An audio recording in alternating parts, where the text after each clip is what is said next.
قول لنا كده يا باشمهندس احمد، ما شاء الله عرفت ازاي تطلع تشتغل في انجلترا؟ لينكد ان يا جماعه، انتوا ازاي بتجيبوا من عليه شغل؟ مش شغال معايا. شوف انت البروفايل عايز بتاعك فيه. عايز اقول لك ان اجمد شغلانتين اشتغلتهم في حياتي واجمد شركتين يعتبر اشتغلت فيهم في حياتي لحد النهارده، الاتنين جايين من لينكدين. السؤال اللي يصير فضولي شويه، حته ان انت ليه ما اتجهتش للبرمجه؟ النهارده في البودكاست ان شاء الله معانا يعني ضيف عزيز جدا، باشمهندس احمد. ما شاء الله داتا انجينير، بس مش داتا انجينير بقى محلي، داتا انجينير عالمي ما شاء الله. ربنا يخليك يا مان. اشتغل في شركات كبيره، اشتغل في شركة بوسطة، اشتغل في شركة في انجلترا. فان شاء الله هنحاول على قد ما نقدر نستغله النهارده في البودكاست ده، ان احنا نعرف منه الاكسبيرينس بتاعته دي ازاي قدر يوصل لها كده ما شاء الله. اكيد. فازيك يا باشمهندس احمد؟ الحمد لله. ايه الاخبار يا مازن؟ عامل ايه؟ الحمد لله الحمد لله. قول لنا كده يا باشمهندس احمد، ما شاء الله عرفت ازاي تطلع تشتغل في انجلترا؟ اعتقد مجالات الداتا مش حاجة سهلة ان انت تسافر فيها في اوروبا. اكيد آه، اكيد. فقول لي بص، رأيك. خليني اوضح لك حاجه. انت اصلا اغلب الشغل دلوقتي انت ممكن تكون شغال مع شركه بره وانت عادي موجود هنا في مصر. انت ممكن تكون شغال في شركه في مصر وانت قاعد بره في اي حته. الحته في الداتا بالذات الناس ابتدت تفهم انه انا مش مربوط بحته معينه. الناس كلها رايحه في الاتجاه بتاع الكلاودنج، يعني هندخل ان ديبس في الحته دي. بس مم. عشان بحس ان في كونفيوز كبير عند الناس كلها عايزه، انا عايز اسافر بره، انا عايز اطلع بره. ليها مم. كالكوليشنز. مش في كل الاحيان بيكون بره احسن. مش في كل الاحيان كواليتي لايف طبعا، مش هندخل في البوينت دي. بس اتكلم من حيث ان انت بتشتغل بره او لا. ليها كالكوليشنز كتير قوي. خصوصا لو انت شغال في الفيلد ده، فانت ممكن تكمبنسيت بياخدوا بره بس هنا، وممكن العكس. فما بقاش الموضوع مربوط قوي بره وجوه. طبعا بتبقى فرق في اكسبيرينس، بس ستيل يعني هندخل في دي ان ديبس. ستيل لو انت بتشتغل من هنا من مصر وانت بتشتغل في شركه بره، هتاخد نفس الاكسبيرينس عادي. الكوليج بتوعك هم ناس من بره، ستيل هتاخد نفس النولج، تاخد نفس كل حاجه. فبس مم. ده كنت بحسه من التوبكس الصعبه قوي على الناس تارجت. انا عايز اطلع بره، انا عايز ابقى موجود بره. لا، عادي. يعني كلمة انت مش فايتك حاجة كبيرة. الفكرة كلها انك تاخد بوزيشن كويس في شركة كويسة، ايا كان بره او ايا كان هنا. وكل واحد فينا انت عارف عنده حساباته بتختلف من شخص للتاني. صح. فدي كنت اول حاجة حابب اوضحها يعني. خلينا طب سريعا انت يعني. كنت لسه اقول قول لك لي. كلمنا عن نفسك، يعني قدم لنا نفسك. عندك كام يس. سنة؟ اتخريج يس. ايه؟ وكنت عايش في القاهرة وايه اللي حصل احكي لنا كده يس. من الاول يس. خالص. يس. طيب، انا احمد قدري، خريج كمبيوتر ساينس جامعه القاهره. قسم artificial intelligence. كان من الحاجات الريسكي اصلا في حياتي انه كان اول دفعه تبقى artificial intelligence في جامعه القاهره. كنت محظوظ من الناس اللي اتخرجت من اول دفعه. كان حاجه تشالنج جدا ان انت هتروح اي لسه القسم بيفتح جديد في الكليه. بس زي ما انت عارف يعني، زي ما هو مشهور، نو ريسك نو فن. ف let's do it صح. يعني. فخدت الريسك ورحنا اي كانت من احسن القرارات اللي عملتها في حياتي. امباكت بشكل كبير قوي في المايند سيت وفي الحياه بشكل عام بعد كده. آه، درست في حاسبات وذكاء اصطناعي في جامعه القاهره. حبيت الاي لحد ما اكتشفت بقى ان في حاجه اسمها داتا. فيلد كبير زي قوي الفل. اسمه داتا. وقررت ساعتها ان انا عايز اروح، انا عايز ابقى يعني بشكل او باخر الاوركسترا، او الراجل اللي ماسك العصايه وبيليد الداتا دي رايحه منين وجايه فين. ده كان الايم بتاعي. الموضوع كان في فتره من الفترات وصلت ان هو شبه مستحيل، انا مش هعرف اعمل ده. موضوع تشالنجي جدا. الماركت بيكبر وبيتطور بطريقه مرعبه. انت مش عارف تكوب ولا عارف تلحق اللي حاصل. حصل، وصلت لدرجات من ده من الإحباط، وإنه خلاص لا نشوف حاجة تانية. دي من الحاجات اللي بقيت مقتنع بيها في حياتي عموما. أنت بتسعى والباقي ده كله بتاع ربنا. يعني دي برضو من الحاجات اللي عايز أقولها في بداية البودكاست بتاعنا. أي حاجة النهاردة إحنا هنحكيها، أنت لو خدتها وعملتها 100% ممكن ما تعملش أي حاجة. ولو خدتها وعملتها 100% ممكن تعمل ضعف اللي إحنا عملناه 1000 مرة. فهي كلها تدابير ربنا في الاول في الاخر. بس انت بتبقى قدام نفسك، انا عملت اقصى حاجه ممكن اعملها. ووصلت لاخر حاجه ربنا ادهاني ان انا اقدر اشتغل عليها واعملها يعني. فنرجع لموضوعنا. اكتشفت ان في حاجه بقى علم كبير اسمه الداتا. فابتديت ان هو طب انا عايز اعرف اكتر عن الداتا. ابتديت الاول بالكورسز، لو فاكر مازن ايام الكورونا إمم. كان ابتدى يبقى في مبادرات كتيره Udacity. قوي. يس يس. إمم. طبعا ما فيش حد في الفيلد ما عداش عليها. أيوه. فابتديت دخلت داتا اناليتكس. الموضوع كان بقى انترستنج جدا، ابتدى يشدني اكتر واكتر. فابتديت بقى ادور على بروفيشنال دبلومز، فاخدت دبلومه من جوجل 6 شهور بروفيشنال دبلومه في الداتا ساينس والاي اي. كنت شايف ان هي الحاجه الريليفنت لمجالي، ان انا اصلا اي اي، فلو اتعلمت داتا ساينس فالموضوع ما بعدناش قوي. كان الموضوع انترستنج جدا. خلصتها ده كله طبعا بجنب الكليه، بجنب ان انا المنسي بتتغير واحده واحده مع كل حاجه انت بتاخدها في الكليه. مش بناخد حاجه اون هانس عشان نكون واضحين، بس ستيل بشوف ان الكليه من اهم الحاجات اللي بتاسسك عموما، انك تفهم اصلا النولج اللي جايه او اللي انت هتستقبلها الفتره الجايه عامله ازاي.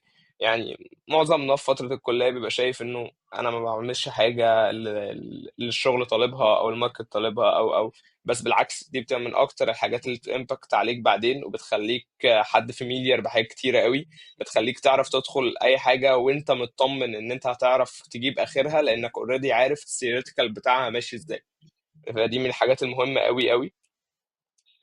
بعد كده ربنا وفقني وجالي تريننج في اي بي ام، وده كان من الحاجات اللي فرقت معايا بقى. ابتديت اعمل ريليشن كده لذيذه بين الحاجات الثيوريتيكال اللي انا اتعلمتها، بين بقى ده على ارض الواقع عامل ازاي. احنا ازاي بقى بننفذ الكلام ده؟ انا كل اللي انا اعرفه في بايثون اقدر اكتب بيها سكريبتس، في اكسل اقدر اعمل عليه شويه اناليسز، في تابلو اقدر اطلع شويه داشبوردز. بس ستيل بقى ان انا اربط ده ويكومباين مع بعض واطلع ديسيجنز، ده مش واضح قدامي. ومش شايف حاجه شغاله بده، فانا مش عارف.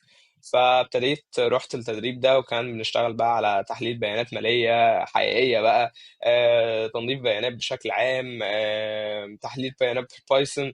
كان من الحاجات المهمه قوي. وابتديت في المجال بتاع الداتا بشكل عام يعتبر كمحلل بيانات. وبعد كده ابتدى بقى الموضوع يتطور واحدة واحدة بقى لحد ما وصلنا لل new position اللي هو data and analytics engineer. وهو ممكن ما يكونش منتشر كتير في مصر. I think في 3 أو 4 شركات اللي فيهم البوزيشن ده موجود في مصر. بس هو بوزيشن بمنتهى الاختصار، هو التطور الطبيعي للداتا انجينير. انت مش هيفضل طول عمرك انت الداتا انجينير اللي بيعمل داتا بينظف الداتا ويسيبها ويجي حد من بعده يكمل الشغل. لا، الموضوع بقى رايح في اتجاه انه انت بتاخد البروسيس اند تو اند. انت بتعمل كل حاجه من الاول للاخر. فانت بقيت بتشوف الداتا من اول ما هي رو اصلا. احنا عايزين نكولكت الداتا دي لحد ما بنطلع الداتا دي كديسيجنز. يلا نروح نعمل كذا بيزد على ايه؟ على الداتا اللي انت جايبها اصلا من الاول. الداشبورد بقى في النص اي اي بيحصل، موديلز بتدخل على الداتا بتاعتك عشان تشتغل عليها وتطلع لك ديسيجنز. حاجات كتير قوي. بس بقى طالع فاميليار قوي الفتره الاخيره، اولموست اخر سنه، البوزيشن بتاع داتا اند اناليتكس انجينير. وموجود اولموست في 3 أو 4 شركات في مصر يعني، اللي شفت فيهم الموضوع ده موجود. أنت عايز تقول إن الفترة الجاية هتبقى رايحة في حتة إن أنت هتبقى data engineer و data analysis هيبقوا الاتنين combined مع بعض كده، الاتنين مندمجين مع بعض، أنت فاهم؟ يس فيفضل يعني إن أنت لو خلينا. ناوي إن أنت تبقى data engineer، لو يفضل إن أنت حابب تبقى data engineer أو data analyst، لما تدمج الاتنين مع بعض هتتميز أكتر في الحتة دي. يس يعني خليني احكي لك حاجه اون هانس براكتيكال حصل على ارض الواقع. من فتره كنت بعين ناس في التيم، وكنت جزء من البروسيس المسؤوله عن التعيينات دي. كان في فلتريشن بيحصل بشكل واضح لاي داتا انجينير ما عندوش اي تكنيكاليتيز في الحته بتاعت الاناليسز. فدي ابتدت اصلا خلاص مم. تامباكت من دلوقتي. لو انت بتارجت ان انت تروح لمكان احسن فيو هاف ان انت يكون عندك نولج احسن، لان ده خلاص بقى نيد في الماركت. شويه شويه اللي انا بقوله لك ده هيتغير، هيبتدي يتحط عليه كمان حاجات زياده، هيبتدي يطلع رول جديد وهكذا. فا الرول بالظبط. القديم مش هيختفي عشان ما نبقى واضحين. الداتا انجينيرنج مش هيختفي، بس اللي بشكل كبير باللي احنا شايفينه بيحصل النهارده معرض ان هو يقل او يختفي بشكل كبير، هو الداتا اناليسز. لانه انت النهارده عندك الاي اي ايجنتس بقت مش طبيعيه.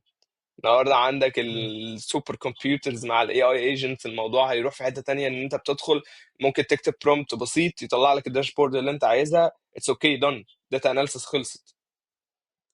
الانجينيرنج إمم. ممكن يكون فيها الموضوع complicated شويه، لان بايب لاينز بتمشي من حته لحته وفي حاجات بتستراجل. اتس اوكي، اتس نيد انجينير. بس لو الانجينير ده كمان مع حته اناليسز هيبقى الموضوع لذيذ جدا. هو ده التارجت او الايم الفتره الجايه. ده حاجه بحكيها لك يعني من ارض الواقع، حاصله من شهر او اتنين في مكان كبير. خلاص بقى التارجت ان احنا بنبص هو داتا انجينير ومعاه ايه تاني.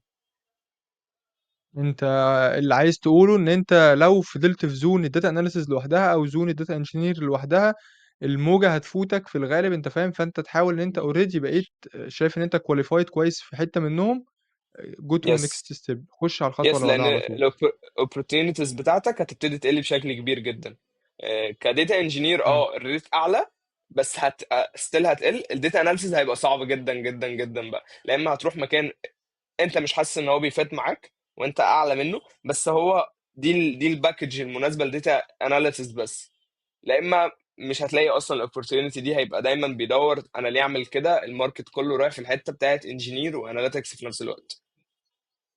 بس سؤال مهم برضه عشان خاطر دي حاجة مهمة، كان في اكيد. حاجتين بالنسبة لي game changer بالنسبة لك. أول حاجة إن أنت خدت training مع IBM، فنقدر نحط يس 500 خط كده تحت حتة إن أنت خُد الخطوة بتاعة إن أنت تتدرّب في أي شركة حتى لو ببلاش. خدت فلوس يس من IBM؟ يس يس. ولا اي حاجه. انا عايز اقول لك إمم. في الانترفيوز يعني اللي هو دخلوني يعني انا تمام، انا تمام هاجي لكم كل يوم من بدري بس جدا وانا مش اخر واحد. الناس بقت منتظرة دلوقتي إن أنت تخلّص كورس أو تخلّص حاجة معيّنة أو تخلّص حاجة أنت فاهم، أخُش على طول على paid job وفلوس وتاخد فلوس وخلاص. لا لا لا لا خالص خالص، وعمرها ما تيجي كده. وطول ما انت بتدور كده مش هتجي لك اصلا. يعني دي مش المعادله. المعادله انك بتتعب قدام على الناحيه التانيه ربنا بيبعت لك حاجه انت اصلا مش متوقعها خالص. وقدام يعني احكي لك شويه مواقف بس يعني كل محاولاتك في حتة، واللي ربنا بيديهولك على اكتر من تعبك بكتير في حتة تانية خالص. دي فاكت أها. حاصلة قدامي في كذا كيس وحاجات شفتها بعيني يعني. انت مهما عملت ومهما تخيلت اللي ربنا شايله لك احسن بكتير قوي من اللي انت بترتبه. فصلتك من البودكاست معلش، بس الموضوع اللي أنا جايبك فيه فعلًا يستاهل. لو بتدوّر على طريقة تدخل بيها مجال تحليل البيانات، تعالَ أقول لك بقى نعمل إيه بعيدًا عن الفيديوهات المشتتة والمحتوى الغير مرتب. حليت لك المشكلة دي عن طريق إن أنا عملت لك بفضل الله دبلومة شاملة فيها كل اللي أنت محتاجه علشان خاطر تبدأ تدوّر على شغل. بُص معايا من أول إكسل لباور بي أي لتابلو لسيكوال لبايثون، كل ده إن شاء الله هتتعلمه في خلال الدبلومة. لكن عايز أقول لك حاجة مهمة، الأداة لوحدها عمرها ما كانت هتكون سبب في إن أنت تلاقي شغل. عشان كده بنشتغل على عقليتك كمحلل بيانات أو الdata analysis mindset. هتفهم إزاي تقدر تعمل data analysis فعلًا أيًا كانت الtool، إزاي كمان تقدر تعمل insights حقيقية، وهنتعلم أساسيات الbusiness اللي تخلّيك إن شاء الله قادر تدّي recommendations في الbusiness اللي أنت شغال فيه أو الdomain اللي أنت شغال فيه. طب الدبلومة للdata analysis بس؟ لأ، أنا عايز أقول لك إن إحنا هنحطك على الطريق بشكل قوي في الdata engineer برضه. ما أنا قُلت لك هنتعلم Python وSQL، بس مش ده السبب الأساسي اللي هيأهلك لdata engineer. هنتعلم ETL process ونتعلم إزاي نقدر نعمل extract للdata، transform وإزاي نقدر نload الdata، هنتعلم إزاي نقدر نربط أكتر من data عن طريق data modeling. والأهم من كل ده فعلًا إن أنا هاخلّيك تطبّق على data حقيقية لشركات أنا اشتغلت معاها في الfreelance. المفاجأة الحقيقية اللي أنا جايبها لك النهارده مش ده بس، المحتوى اللي أنا قُلته لك ده كلّه بإذن الله هيبقى بسعر رمزي، لعل إن إحنا نكون سبب في إن أنت تبدأ. لو حابب تبدأ وتعرف التفاصيل هتلاقي رقمي تحت في الdescription أو في وصف الفيديو، ابعت لي وأنا هاقول لك كل التفاصيل اللي أنت محتاجها. شكرًا. باقول لك السؤال اللي يثير فضولي شوية، حتّة إن أنت ليه ما اتجهتش للبرمجة؟ يعني ليه اخترت مجالات مم. الdata وليه ما يعني غالبًا يعني أنا مثلًا أنا واحد من الناس أهو، قررت إن أنا أخش front end قبل ما أبقى إيه، data analyst. طب أنت إيه حلو اللي جدا. خلّاك خدت مجالات الdata قبل ما تخش البرمجة مثلًا؟ حلو جدا. انا قبل يعني انا بعتبر اي بي ام هي بالنسبه لي اول خطوه في الحته بتاعت الداتا. بس قبل كده انا كنت بشتغل شويه فول ستاك ويب. كنت بشتغل بايثون ديفلوبر، واشتغلت اوريدي في إمم. الموضوع ده. يعني اشتغلت اوريدي في مكان اسمه سايت جايد في بوسطن في امريكا حوالي 6 شهور. إمم.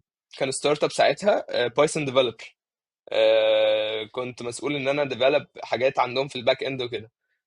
فاوريدي واخد النولج دي. وعلى فكره دي من الحاجات المفيده جدا جدا جدا جدا ليك كحد رايح للحته بتاعت داتا اند اناليتكس انجينير. ليه؟ انت قدام هتبقى محتاج تعمل سكريبتس وبايب لاينز بايدك بنفسك. تمام. ومحتاج تكوب مع التيم بتاعك، وغالبا التيم بتاعك هيبقى سوفت وير عشان بيشتغل على سوفت وير، فهم شغالين على غالبا جيت او اي حاجه من السي اي سي دي تولز. فانت محتاج تبقى معاهم هناك. فكونك سوفت وير في الاول اصلا، او اشتغلت بباك جراوند سوفت وير، تمام، ده بيديك حاجه اديشن ان انت تعرف تشتغل مع الناس دي بسهوله. انت فاهم هم بيتكلموا في ايه، عارف هم رايحين فين، عارف هم بيحركوا الحاجه ازاي، فاهم يعني ايه برانشز اصلا وماستر ومين، كل الكلام اللذيذ ده. فاوريدي انا اشتغلت ده. بس هنرجع لسؤالك بتاع انا ليه بقى ما كملتش في الحته دي. انا دايما إمم، عندي مشكله انا دايما عندي مشكله ان انا مش شايف الامباكت. يعني إمم، دلوقتي مازن ممكن يكون بيحب يعمل حاجه في الباك اند، خلاص هو بالنسبه له شايف الامباكت. لا، انا عايز اشوف ريزلت قدام عيني. كان ساعتها عندي اوبشن من اتنين: يا يبقى موبايل ابلكيشن، يا اروح لحته الداتا، يدي انسايتس واشوف إمم، ديسيجنز بتتعمل بيز على الديسيجنز اللي انا طلعتها، بيبتدي البيزنس يروح في حته تانيه. اتس اتشيفمنت فور مي، ده اتشيفمنت خلاص، انا كده تمام، انا إمم. ساتيسفايد باللي انا بعمله. تمام. لا اما اشتغل موبايل ديفلوبر ويبقى اللي بعمله بطلعه قدامي على السكرين والناس بتستخدمه. انا دي كانت بالنسبه لي حاجه من الكونسبتس اللي في دماغي. كنتش اوير ساعتها بحاجه بيزد بقى انا عايز اشتغل في الداتا. لا يعني مش هقول لك الاجابه دي، هو كان بجد ساعتها المايند سيت نفسها انا عايز اشوف اللي انا مطلعه، عايز اشوف امباكت على الناس، عايز اخد فيدباك من الناس ومن الارض الواقع ايه اللي بيحصل. أنا مش عايز أصدمك وأقول لك إن ده كان السبب أصلًا دخولي الfront end، إن أنا عايز أشوف browser أو أشوف page، أشوف يس. حاجة أنا عملتها، أنت فاهم؟ لمّا بدأت في يس Python بالبداية، طَب أنا باعمل إيه في الآخر؟ يعني بالظبط أنا هاعمل إيه بالظبط. بقى؟ خصوصا إمم، ان في الكليه انت بتقعد تسال سؤال انا بعمل ايه ده كتير جدا. انا ايه اللي إمم، انا بعمله ده انت بتساله كل يوم غالبا. ايه التيرمينال السوداء دي بتطلع لي حاجات انا بس اللي إمم، فاهمها، انت بتسال السؤال ده امتى بقى هنروح للحته بتاعه البرنامج اللي على الموبايل؟ دي كانت عندك معضله في الاخر، أيوه، تطلع من الكليه تكتشف ان مفيش اصلا، مفيش الحته بتاعه البرنامج اللي على الموبايل دي مش موجوده. دي حقيقة. فتبتدي تعوض بقى النقص اللي عندك انك تروح لايه. طب انا هبقى موبايل ديفلوبر، انا هبقى فرونت اند، انا هروح بقى للديتا عشان انا اطلع ديسيجنز وانسايتس. واحنا ممكن نروح في داهيه كلنا بالديسيجنز دي، بس الحمد لله يعني لو انت بتعلم صح بيبقى من توفيق ربنا انه لا ده انت بتعمل امباكت كويس. فتبتدي تشوف ابريشيشن من الناس الموجوده، انه والله ده الراجل ده جه عمل بروجرام او عمل حاجه جديده نقلتنا في حته تانيه. اتس اتشيفمنت، انت بتشتغل عشان ده. الفلوس مهمة، خلينا واضحين ان الفلوس مهمة جدا وعنصر إمم. اساسي في اللعبة كلها بتاعت التك. بس جنب الفلوس لو انت بتصحى بس عشان الفلوس هيجي وقت عليك وهتحس انه خلاص انا تمام. مفيش حاجة هتموتيفيت يو ان انت تروح او تعمل حاجة. اللي هيبقى بيموتيفيت يو ان انت عايز في اشيفمنت جديد، في ديسيجن جديد، في بروجرام جديد، في اتجاه جديد انا عملته للشركة وماشي فيه. بس فدي كانت من البوينتس يعني اللي عندي. طب معلش أنا عايز أرجع معاك لخطوة ورا كده. أنت دخلت جامعة القاهرة عادي، وكنت بتدرس في مدرسة حكومية والّا مدرسة خاصة والّا؟ لا، كنت بدرس في نرجع مدرسة خطوتين خاصة. ورا كده أنت فاهم؟ اوكي ماشي، اوكي. بعد كده لا، دخلنا جامعة القاهرة الحمد لله. ما احكي لك، كنت بدرس في مدرسة خاصة ماشي، لحد وقت معين، وفرقت جدا جدا. للأمانة فرقت جدا جدا في نشأتي بشكل عام. تمام. وفي التزامي بشكل خاص، مش تعليميا. تعليميا كانوا يعتبروا المدرستين زي بعض للأمانة. لكن اللي خدته بنفيت زيادة في المدرسة الخاصة هو التزام. وأنا بشوف إن الالتزام ده من أهم العوامل اللي ممكن تتحلى بيها في حياتك. لو عندك التزام وأنت مش شاطر أحسن بكتير بالنسبة لي من إن أنت مش ملتزم وشاطر. ده صح من دي حقيقة جدًا. الانديكيتورز المهمة جدا. أنا ما عنديش مشكلة أنت إمم. مش شاطر عشان ربنا ما خليش إن أنت عقلك يكون شاطر. تمام، ده فاين عشان كلنا طبقات، ده عادي جدا.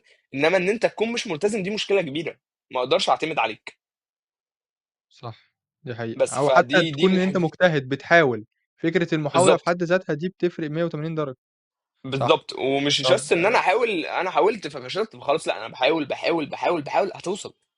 هي نتيجه معروفه هتوصل، ولو ما وصلتش يبقى عشان الطريق ده غلط وربنا مش عايزك توصل له، خلاص الموضوع هنا اتقفل. الله ينور عليك، دي حقيقة. طب أنت دخلت الله جامعة يخليك. حكومية عادي خالص، يعني الحمد لله دخلنا الجامعة اه الحكومية. عادي جدا. يس. 4 سنين كنت درجاتك إيه؟ جيد، مقبول، ممتاز، امتياز زي ما عادي تحكي كده عادي بقى؟ عادي جدا، عادي جدا، كنت من إمم. الاشخاص العاديه جدا، لاني كان عندي مشكله في الحفظ رهيبه. انا ما بعرفش احفظ الحاجه خالص خالص. آه. فانا كل اللي بدخل بيه المواد اللي انا فاهمه واللي انا عقلي قادر يستوعبه. اه ما جبتش إمم. جريد وحشه، كنت جايب جيد، ما كنتش جايب مقبول عادي. طب بس ما هو زي كان الفل بالنسبه كده. لي، يعني كان بالنسبه لي هو ده اللي انا قدرت افهمه، فقدرت اكتبه. اكتر من كده ابقى انا طب بضحك عليك. انا ما مش من الاشخاص خالص اللي بتعرف تحفظ حاجه. بالعكس، انا ممكن الحاجه نكون عاملينها امبارح انا وانت، وارجع ادور على حاجه تانية عشان في تفصيله احنا نسينا ندور عليها. بس ان انا افتكر حاجه بالحفظ، لا ده شيء مستحيل بالنسبه لي يعني. طب دي كده لحد هنا زي الفل، ماشي. إمتى مم. قررت تتعلم الdata engineer؟ اوكي، قررت اتعلم الداتا انجينيرنج لما دخلت في الحته بتاعه الاي اي، وكنت ببص بصة كده بعيني على الماركت. كان عندي تو اوبشنز. ايه اللي انا ممكن اطلع منه من بعد ما اتخرج من القسم ده؟ لا اطلع اي اي انجينير بكل بقى تفرعاتها، ماشين ليرنينج انجينير، ديب ليرنينج انجينير، ايا كان. لا اما اطلع في الفيلد بتاع الداتا. الاثنين اولموست بيخدموا على بعض بشكل ما. غالبا عندك نفس البيزكس، غالبا بتدرس حاجات شبه بعض. ممكن في فروق طبعا للداتا لما بتدخل بقى ان ديبس، اتس اوكي. بس هو دول التو ويز اللي كانوا عندي، او اللي كانوا ساعتها في نظرتي ان هم دول اللي قدامي. تمام. فساعتها الكلام ده كان في 2020. بصيت بص على الماركت، ما فيش حاجه اسمها اي اي دي، يعني ما فيش حاجه اولموست في مصر يعني. اللي هو حد عايز اي اي انجينير ده، ولو حد عايز هيبقى عايز حد خبره كبيره، ويعني هو مش دي موجود، حقيقة، الشخص ده مش موجود. دي حقيقة. فابتديت اخد هنا دبلومه كانت ايام الكورونا ساعتها. خدت هنا دبلومه للاي اي في ابسلون، وخدت الدبلومه بتاعت الداتا من جوجل. تمام. وساعتها هم اللي قرروا بقى، يعني الدبلومتين هم اللي قرروا. حسيت ان انا مايل اكتر للحته بتاعت الديسيجنز. ان انا شايف الداتا رايحه قدامي وجايه، عارف اتحرك في الحاجه اللي حابب الموضوع اصلا، حابب ان انا افكر في الستراكشر نفسه. ده كان بالنسبه لي الموتيفيتيف، اللي هو يلا خلاص احنا هنروح للحته بتاعت الداتا، ليها شغل بوتنشال جدا جايه، الدنيا كلها بتفتح دراعاتها عشان تجمع داتا، فليه لا. طب زي الفل أوي. ده كان عندك في سنة كام جامعة مثلًا والّا كنت ده آآ كان في ثالثه. في تالتة جامعة؟ زي الفل. ده برضه حاجة مهمة أوي للناس اللي في تالتة جامعة. يعتبر ده برضه نفس السِن اللي أنا كنت بدأت فيه في الحتّة ديّة. يعتبر أفضل وقت لإن أنت تبدأ كورسات، لو بدأت بدري أكتر اكيد. يبقى أنت جامد أكتر. ده آآ كده كده ده، بس انا بشوف شباب بتوصل ثالثه جامعه ويقول ان هو لسه ما عملش حاجه. والله العظيم كلنا يعني، إمم. او مش كلنا، معظمنا ما عملش حاجه لحد ثالثه جامعه. دي حقيقة. طب بس زي الفل. فتمام. بعد كده اتخرّجت من الجامعة عادي خالص والحمد لله وخدنا الشهادة وزي اه الفل. الحمد لله. خدت الحمد لله. تدريب IBM كان إمتى مثلًا؟ تدريب اي بي ام كان في 21، كان في اخر سنه ثالثه. كنا لسه مخلصين سنه ثالثه، وكان اجباري اصلا ان انا اخد تدريب عشان اروح لرابعه. كانت عندي دي مشكله. إمم. وساعتها انا ما كنتش شايف نفسي جاهز كفايه ان انا اعمل ده، ان انا اخد تدريب اصلا.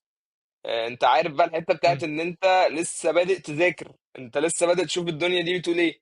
انت عايز تاخد انترنشيب وفي اي بي ام، انت في حاجه غلط. انت الدنيا مش تمام. أيوه. فالحمد لله يعني، هو توفيق من عند ربنا كده كده في الاول وفي الاخر. مع بقى شويه كورسز كتيره جدا. سيلف ليرنينج كانت من يوداسيتي وكورسيرا ساعتها. دي كانت من الحاجات اللي فرقت معايا بشكل عام يعني، فهمتني توبكس كتيره وحاجات كتيره قوي كانت هتبقى صعب عليا ان انا افهمها من غيرهم يعني. طب زي الفل أوي. وخدنا الtraining بتاع IBM. يس. وإمتى بقى خدت training تاني والّا بعدها على طول بدأت تخش على حتّة إن أنت عايز تشتغل في شركة ويبقى في مرتب وpaid آه وكده؟ لا. خدت تريننج تاني كان في شركة في الهند. اسمها ديب ليرنر اي ثينك، لو فاكر ديب ليرنر. إمم. كان في الحتة بتاعت الاي اي، بحيث ان انا كنت ابقى رضيت غروري ان انا جربت ده وجربت ده. ما اخترتش طب اللي انا شايفه اسهل. طب هل كانت remotely والّا أنت ساعتها سافرت ريموتلي، لا لا لا، كانت ريموتلي، ما كانش لسه في سفر او لقيتها حاجه. إزاي دي يا باشمهندس؟ لينكد ان عادي، اي حاجه جات لي في حياتي فهي، يعني برضو دي حاجه بحب اقولها للناس. انا ساعدت كتير قوي، ناس كتير قوي عملت لي ريفيرالز في حاجات كتير قوي. مفيش غير واحده منهم اللي جت ريفيرال وما كملتش فيها، يعني كان جالي حاجه تانية ساعتها وكانت من لينكد ان. لينكد ان بحت، كل الحاجات اللي انا دخلتها في عشان حياتي كلها لينكد ان بحت. في ناس كتيرة بتقلل من حاجتين انت رديت عليهم لحد دلوقتي. فكرة ان انت عادي تبقى داتا اناليست باكسل والباور بي اي، دي فكرة شائعة غريبة مش عارف مين اللي طلعها، وتلاقي شغل وتبقى جامد جدا. حاجة والله. كمان برضو مطلعينها اشاعة، فكرة ان لينكد ان زي قلته. لينكد ان يا جماعة انتوا ازاي بتجيبوا من عليه شغل مش شغال معايا؟ شوف انت البروفايل بتاعك فيه. عايز اقول لك ان اجمد شغلانتين اشتغلتهم في حياتي واجمد شركتين يعتبر اشتغلت فيهم في حياتي لحد النهارده، الاتنين جايين من لينكد ان. واحده فيهم كانت في مم. بوسطن في امريكا، وواحده منهم اللي انا فيها دلوقتي اللي هي فويس اولموست انترناشونال كومباني موجوده في 56 دوله في العالم، منهم مصر والهند، وطبعا الهيد اوفيس في يو كي، في يوروب كلها موجوده، في سبين، في مالاجا، في مليون حته. الاثنين جم من لينكد ان وبدون تدخل حد. هو سعي. ساعدت في حاجات كتير قوي وكلمت ناس كتير قوي يعملوا لي ريفيرلز وحاجات كتير قوي، وربنا في مره واحده قال لك لا سيبك بقى من كل ده، انا جايب لك حاجه احسن بكتير اصلا. لا انت سعيد طب ما شاء خلاص، الله. انت سايب النتيجه بتاعت ربنا. ما شاء الله.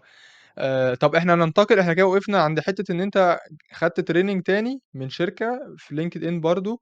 يس. بس قبل ما نكمّل مع بقية الprocess اللي أنت مشيتها، محتاج أعرف بس منّك أنت اعتمادك في التعلُّم كُلّه كان self learning عن طريق coursera وudacity والدبلومة اللي أنت خدتها من udacity برضه، ده كان يس. اعتمادك آه الأساسي؟ بص، إمم. خلينا نتكلم في البوينت دي على حاجتين عشان دي يعني شواهد انا شفتها. في ناس بتعرف تعمل ده، في ناس ما بتعرفش تعمل ده، عشان برضه ما نبقاش بنظلم الناس. ما نقولش انه لا الدنيا سهله. الموضوع بتاع السيلف ليرنينج اونلاين صعب جدا، صعب جدا وممل جدا فوق ما انت تتخيل، ومحتاج بلان محكمه وانضباط نفسي. وزي ما بقول لك هو فكره الالتزام، محتاج تبقى ملتزم، ومحتاج يعني انا مش بحب اقول كده بس يعني هو لازم تفصل شويه من حته انا ما عنديش شغف. إمم. انا اسف يا يعني لهوي بس. على حوار ما عنديش شغف ده! بالظبط. أنا لا مطفي، لا أنا ما يا عنديش شغف. ما ما عنديش ماشي شغف مش تمام، قوم هتأكّلك قوم عيش. قوم اشتغل يعني، ما تمام ما عندكش شغف، بس احنا محتاجين نشتغل عشان احنا جايين عشان كده. ولو كانت الدنيا بيس اوف كيك ما كناش جينا اصلا، يعني ما كانش الموضوع هيبقى احنا إمم. جينا ليه. مش احنا مش جينا عشان تبقى بيس اوف كيك صعبه ومرهقه وضغطه جدا وفيها حاجات كتير قوي، وبرضه فيها حاجات حلوه، يعني فيها ده وفيها ده. إمم. بس في الاصل هي دار مشقه، فانت محتاج تحط ده في دماغك، هي دار مشقه. انا جاي هنا عشان عندي تارجت اصلا في الاخر خالص خالص فوق، بس اللي انت بتعمله إمم. كله هنا ده مجرد سعي عشان لما تطلع فوق يبقى عندك حاجه تجاوب بيها. فمحتاج صح، تطلع الله شويه ينور من عليك. الزوم بتاعت انا ما عنديش شغف، انا مطفي، انا الفرص متقفله قدامي. عارف انه انا يعني في ناس ممكن تكون حاسه ده، والله مش بقلل خالص من احساسها بده، بس اتس اوكي فاين. كلنا عدينا بالمرحله دي. دور تاني وتالت ورابع وعشرين والف. لو فتحت لينكد ان عند اي حد فينا او اي حد من الناس اللي انت شايفهم جامده على لينكد ان، اقسم لك ان مش هتلاقي عنده اقل من 20 جوب ابليكيشن، 20000 جوب ابليكيشن متقدمين، واخد في 19999 منهم ريجكشنز. إمم. عادي. أيوه دي حقيقة. صح. ده صح دي عادي، حقيقة. ده عادي. بس أنا قُلت لهم نفس الحكاية، أنا كان 90% من الفُرَص اللي جات لي في حياتي عمومًا كانت من LinkedIn، لينكد ان وLinkedIn لينكد كان ان هو الgame changer بالنسبة لي في حاجات كتيرة، ولمّا وبعد بدأت لينكد أهتم بيه أكتر. ان اه كمل. اتفضل لا، لا، لأ، هو بعد ما أنا قصدي بعد ما اهتميت بLinkedIn أكتر، خلاص الموضوع فرق معايا بنسبة كبيرة. نسبة كبيرة جدا بتتشاف، وبعد كنت لسه هكمل على كلامك. بعد لينكد ان بيبتدي الموضوع يتقلب من لينكد ان للورد اوف ماوس. إمم. انا عارف ان في فلان على لينكد ان جامد، ادخلوا كلموه. انا عارف ان في فلان عامل اتشيفمنت جامده، ادخلوا وشوفوه. البروفايل بتاعك لوحده بيبقى فايرال، بتبقى معروف في الاوساط والمجتمعات اللي انت عايز تشتغل فيها. في الاول وفي الاخر هو اختيارك صح. انت. لو رحت صاحبت يعني صحبة سوء هتبقى اسمك متردد وسطهم، لو رحت صاحبت إمم. صحبة خير هيبقى اسمك متردد وسطهم. فهو على حسب الوسط اللي انت قررته لنفسك. هو في الاخر الورد اوف ماوس دي من الحاجات المهمة جدا. بعد فترة لينكد ان بيبتدي يقل الافشنسي بتاعته، ان انت خلاص انت بقى في اصلا اوريدي بورتفوليو في الكوميونتي بتاع الداتا مثلا، بقى اسمك معروف فيه، انت حتى مش محتاج لينكد ان. طب أنت زي الفل، LinkedIn عامل مساعد، بس LinkedIn عامل مساعد وقوي جدًا لمّا تكون مؤهل. جدا فكرة طالعة جدا. بقى حتة بقى مشكلة، يقول لك Excel وPower BI كارثه والله. وتقدر رُد أنت بالله عليك في حتة Excel وPower BI دي، إيه رأيك في طيب، الموضوع ده؟ انا عندي مشكله في اختلاط المسميات الوظيفيه، وان احنا مش عارفين الوظيفه دي اصلا بيعمل ايه. انا بالنسبه لي اكسل وباور بي اي تابلو كل الكلام اللذيذ ده هي تولز، هي مش الشغل. انت الشغل بالنسبه لي كديتا اناليست او حد بيبدا في الموضوع ده، هو عباره عن المايند سيت نفسها، ان انت فاهم اصلا انت مطلوب منك ايه.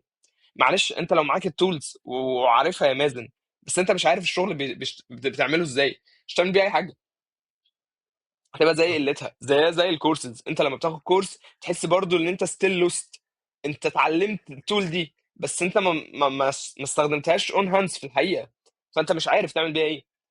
فبشوف انه لا يا جماعه، الداتا اناليتكس مش باور بي اي وسيكوال واكسل. كمان في ناس اللي هو سيكوال ده دي حاجه ادفانسد. لا يا جماعه، ده من البيزكس عشان نبتدي بس ان احنا نقول مع بعض ان انت داتا اناليسز، فانت محتاج بايثون وسيكوال، محتاج لغتين برمجه البديهيين جدا عشان تعرف تعمل statistics، تعرف تحلل مظبوط، وتعرف تستخدم التولز المساعده اللي هي زي بقى اكسل ده بيسهل الدنيا. عندك باور بي اي ده بيفيجوال، بس بيفيجوال شغلك، انما انت في شغل عملته عشان الفيجوال ده يطلع، هو في شغل اتعمل. statistics مايند سيت نفسها بتفكر بيزنس مظبوط، فاهمه البيزنس اللي هي داخله عليه. فبس محتاجين نفصل شويه بين التولز والمايند سيت نفسها بتاعه الشغلانه، او الشغلانه نفسها عايزه ايه.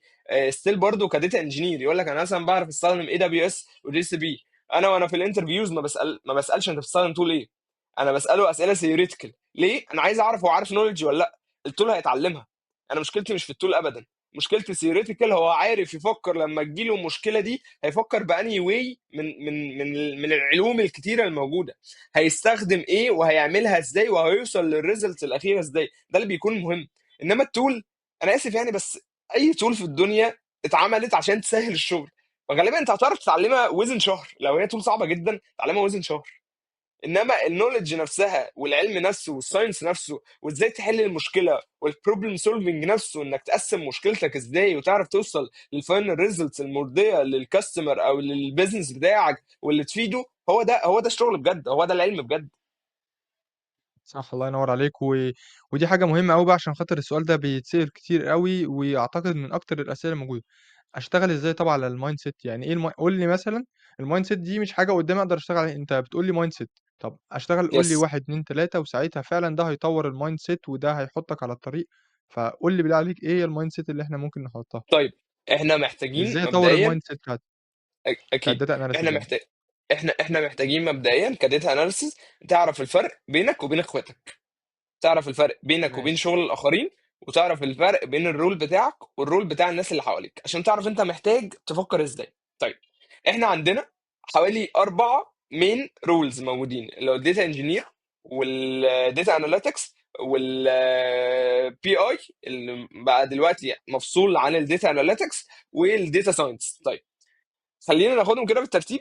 البي اي انجينير هو حد بيجي له الاناليتكس معموله جاهزه، تمام، ده بيكون مينلي موجود في الكوربريتس بيبقى عندها رفاهيه ان هي تجيب اناليتكس لوحده وبي اي لوحده، بيجي له الاناليتكس جاهزه، تيبلز معموله، كل حاجه تمام، ياخدها يعمل فيجوالز. الراجل ده بيكون حلو جدا، عينه شوافه، عارف يعمل فيجوالز مظبوطه، عارف يعرض ستوري تيلينج، يحكي قصه بمنتهى البساطه. تمام كده، ده اول درجه تمام، عندنا. تمام. هنروح للديتا اناليست. الديتا اناليست هو البي اي اللي فات ده، بس هنحط عليها بقى بلس حاجه مهمه جدا، المايند سيت بتاعه الستاتستكس، ان انت معاك داتا كبيره جدا، تمام، ايه اللي انت محتاجه من الداتا وايه اللي انت مش محتاجه. محتاج تجاوب على اسئله كتيره جدا مجرد ما الداتا تجيلك. الكاستمر عايز يشوف ايه، ايه الاسئله اللي انون عنده محتاجه تتجاوب، انا ازاي ممكن اجاوب على الاسئله دي، الداتا اللي معايا دي ازاي اطوعها في ان هي تجاوب على الاسئله. تمام، دي اسئله مهمه جدا محتاج تسالها لنفسك. انا بشتغل في ايه اصلا، ايه البيزنس بتاعي، ايه الاسئله اللي الكاستمر بتاعي محتاج يعرفها، وهكذا. فخلينا نتكلم بقى على تاني حاجه اللي هي الداتا اناليست. هو البي اي زي ما قلنا من شويه، نفس شغلانه البي اي بس بيزيد عليها المايند سيت بتاعت الاستاتستكس، وان انت تبدا تسال نفسك شويه اسئله. انا ايه البيزنس اللي انا بشتغل عليه؟ ايه الاوتبوت اللي مستنيينه يطلع؟ الكاستمر عنده ايه اسئله انون انا محتاج اجاوب عليها؟ ومحتاج ترسم الستوري بتاعتك في الاخر. الداشبوردز او الباور بي اي او تابلو زي ما انت بتقول، دي من الحاجات اللي بيقول لو انا معايا اعرف اشتغلها. انت مش هتعرف تستخدمها غير لو انت عارف القصه كلها. لو انت عارف تحكي القصه، انت لو عملت لي شويه فيجوالز ورميتهم الكاستمر مش هيفهم حاجه. انت محتاج تشرح له، تعمل له قصه في الداشبورد بتاعته.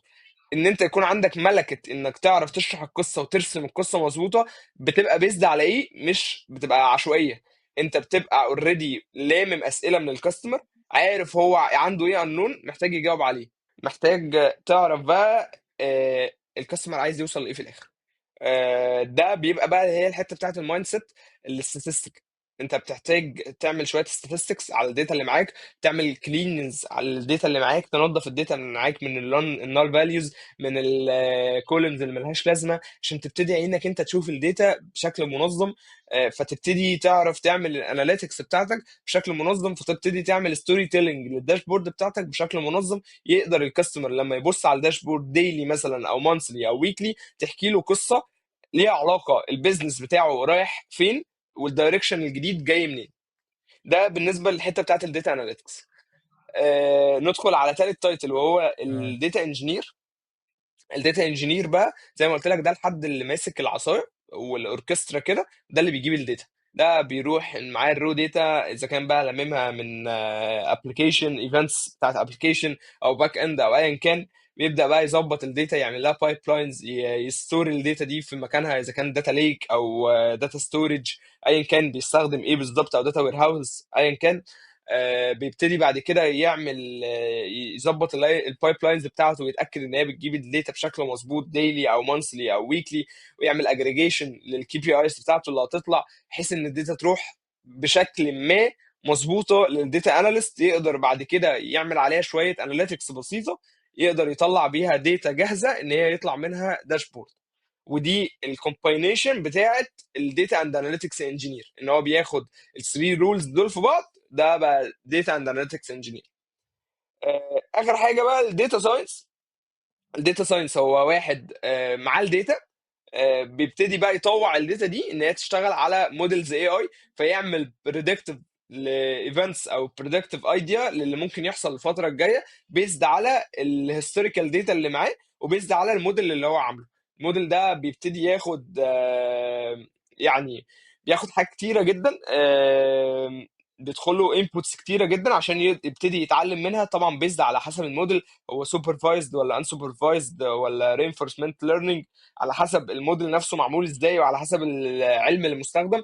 ودي من الحاجات اللي كنت بتكلم معاك يا مازن فيها، ان هي مهمه انك تكون فاهم الفرق ما بينهم.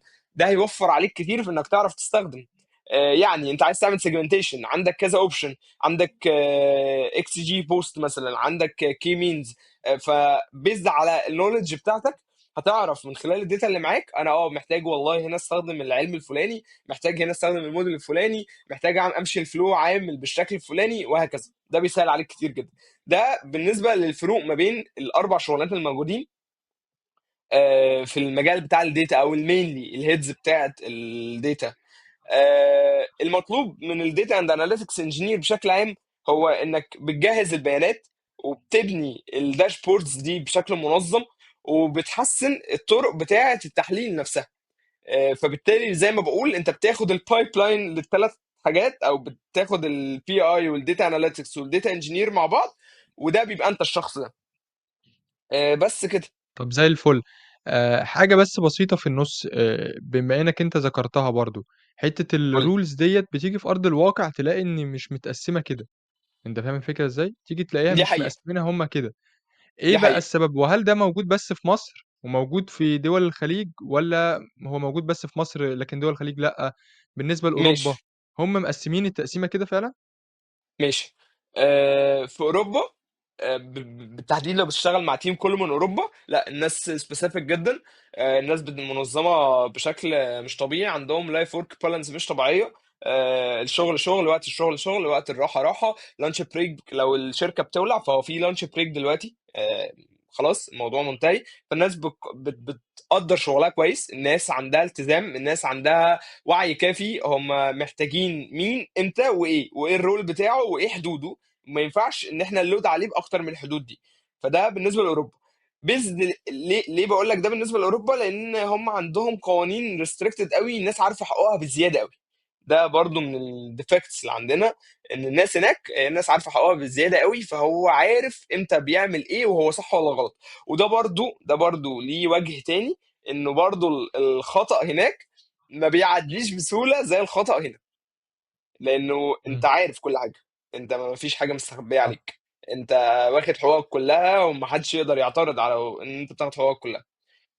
هنا في وطننا العربي وفي مصر الموضوع اكتر، احنا شعوب عاطفيه بطبعها. العاطفه بتدخل احيانا في الشغل بشكل او باخر. العاطفه بتغلب على الشغل، بيبقى فيه علاقات، بيبقى فيه الدنيا فريندلي اكتر. احنا مش جافين بطبعنا. ودي طبيعه الشعوب او الكالتشر عموما. يعني في ناس بتبقى موجوده في الشركات بشكل عام، هي بتست الكالتشر فيت بتاعت الشخص، هل هو هيعرف يفات مع الكالتشر ولا لا. ودي حاجه ما تعبش لا اوروبا ولا تعبنا، يعني دي حاجه ما تعبناش. هو كل شركه والطبيعه بتاعتها.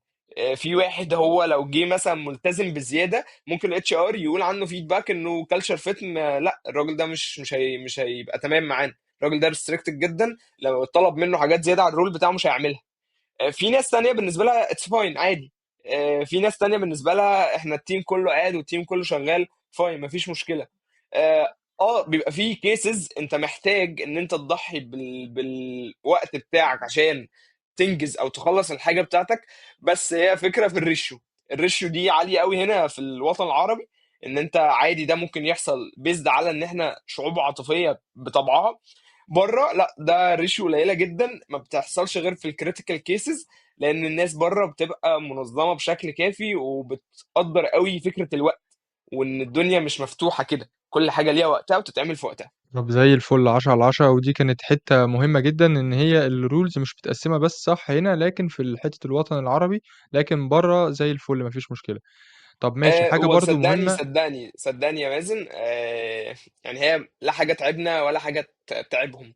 هي في الاول لأ في مش حاجة الاخر زي ما تعيبك، قلت لك، هي كلتشر. وانت محتاج لو هم اللي جايين يشتغلوا هنا فهم هيفتوا على الكالتشر بتاعتك، ولو انت اللي رايح تشتغل عندهم فانت اللي هتفت على الكالتشر بتاعتهم.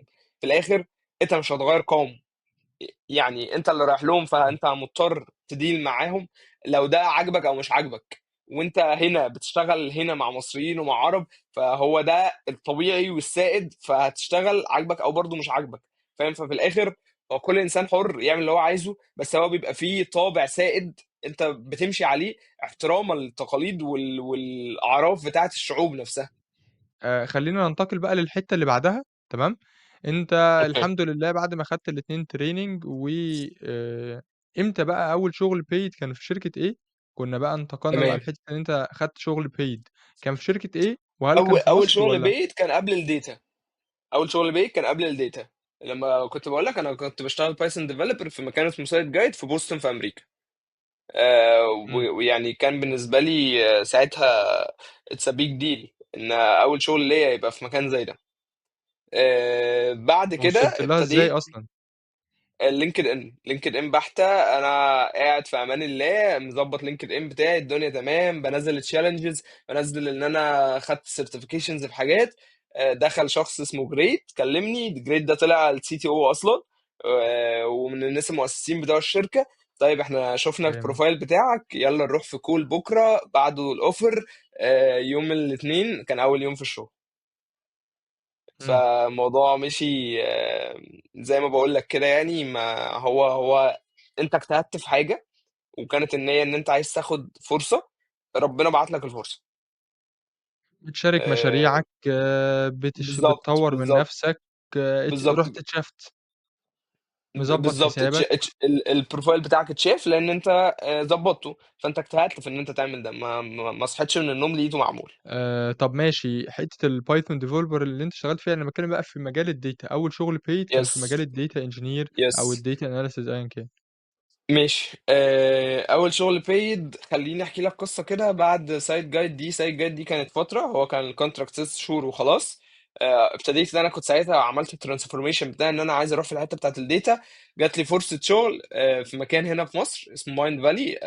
لو حد فيهم بيسمعنا يعني احب اقول لهم كل الشكر، من اعز الاماكن على قلبي يعني، انه من الاماكن اللي بدات فيها. جات لي فرصه في الاول ان انا اشتغل انستراكتور. هو مكان بيدي كورسز بروجرامنج لسن صغير. ودي كانت من النقلات اللي نقلتني بشكل ما في الحته بتاعت ان انا افهم مايند سيتس بتاعت ناس كتيره من غير ما اخد بالي. انك تتعامل مع اطفال كتير بشكل دوري ويبقى ده شغلك، وانك تحاول تفهمهم بقى كمان برمجه واي اي، روبوتكس، داتا، موبايل ابلكيشن، ويب، ويطلعوا حاجات. ده من الحاجات الصعبه جدا جدا جدا اللي ممكن تعملها، انك تفهم طفل اصلا ده ايه. اللي هو انت بتتعامل مع اطفال من 5 ل 18 سنه، دي الكاتيجوري اللي انت بتتعامل فيها. دي ف حقيقة، دي حقيقة. ما كانت أقدرش أنكرها. كان أنت لمّا بتتعامل كان مع كبار هيدك. بتتعب نفسيًا. بالظبط. ما بالك طفل بقى عايز يلعب ويتسلى وانت محتاج تعلمه ده. وعايز اقول لك ان بفضل ربنا يعني المكان ده انا قعدت فيه لحد ما اتخرجت من الكليه. المكان ده يعني انا خرجت منه، او اخر حاجه كنت موجود عليها فيه ان انا الار ان دي تيم ليد بتاع المكان. كنا احنا اللي بنصمم بقى. وصلنا ان انا عندي تيم فيه 5 افراد. احب اوجه لهم كل التحيه طبعا، اخواتي الصغيرين. وكنت مبسوط لان ده كان اول حاجه انا اعملها بايدي يعني. آه، احنا اللي بنعمل كونتنت عشان يديل مع الاطفال دي. عايز اقول لك ان احنا وصلنا في ليفل ما ان احنا عندنا كورس زي البايثون.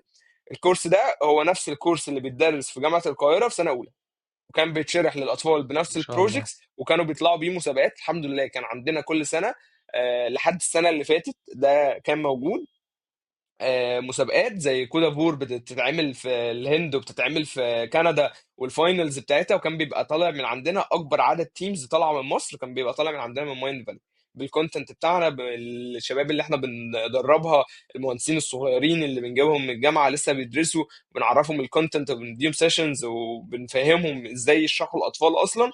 لحد ما الولاد دي الحمد لله كانت بتطلع كل سنه اف ال ال اسكندريه. كل سنه كنا بناخد في الروبوتكس جوائز.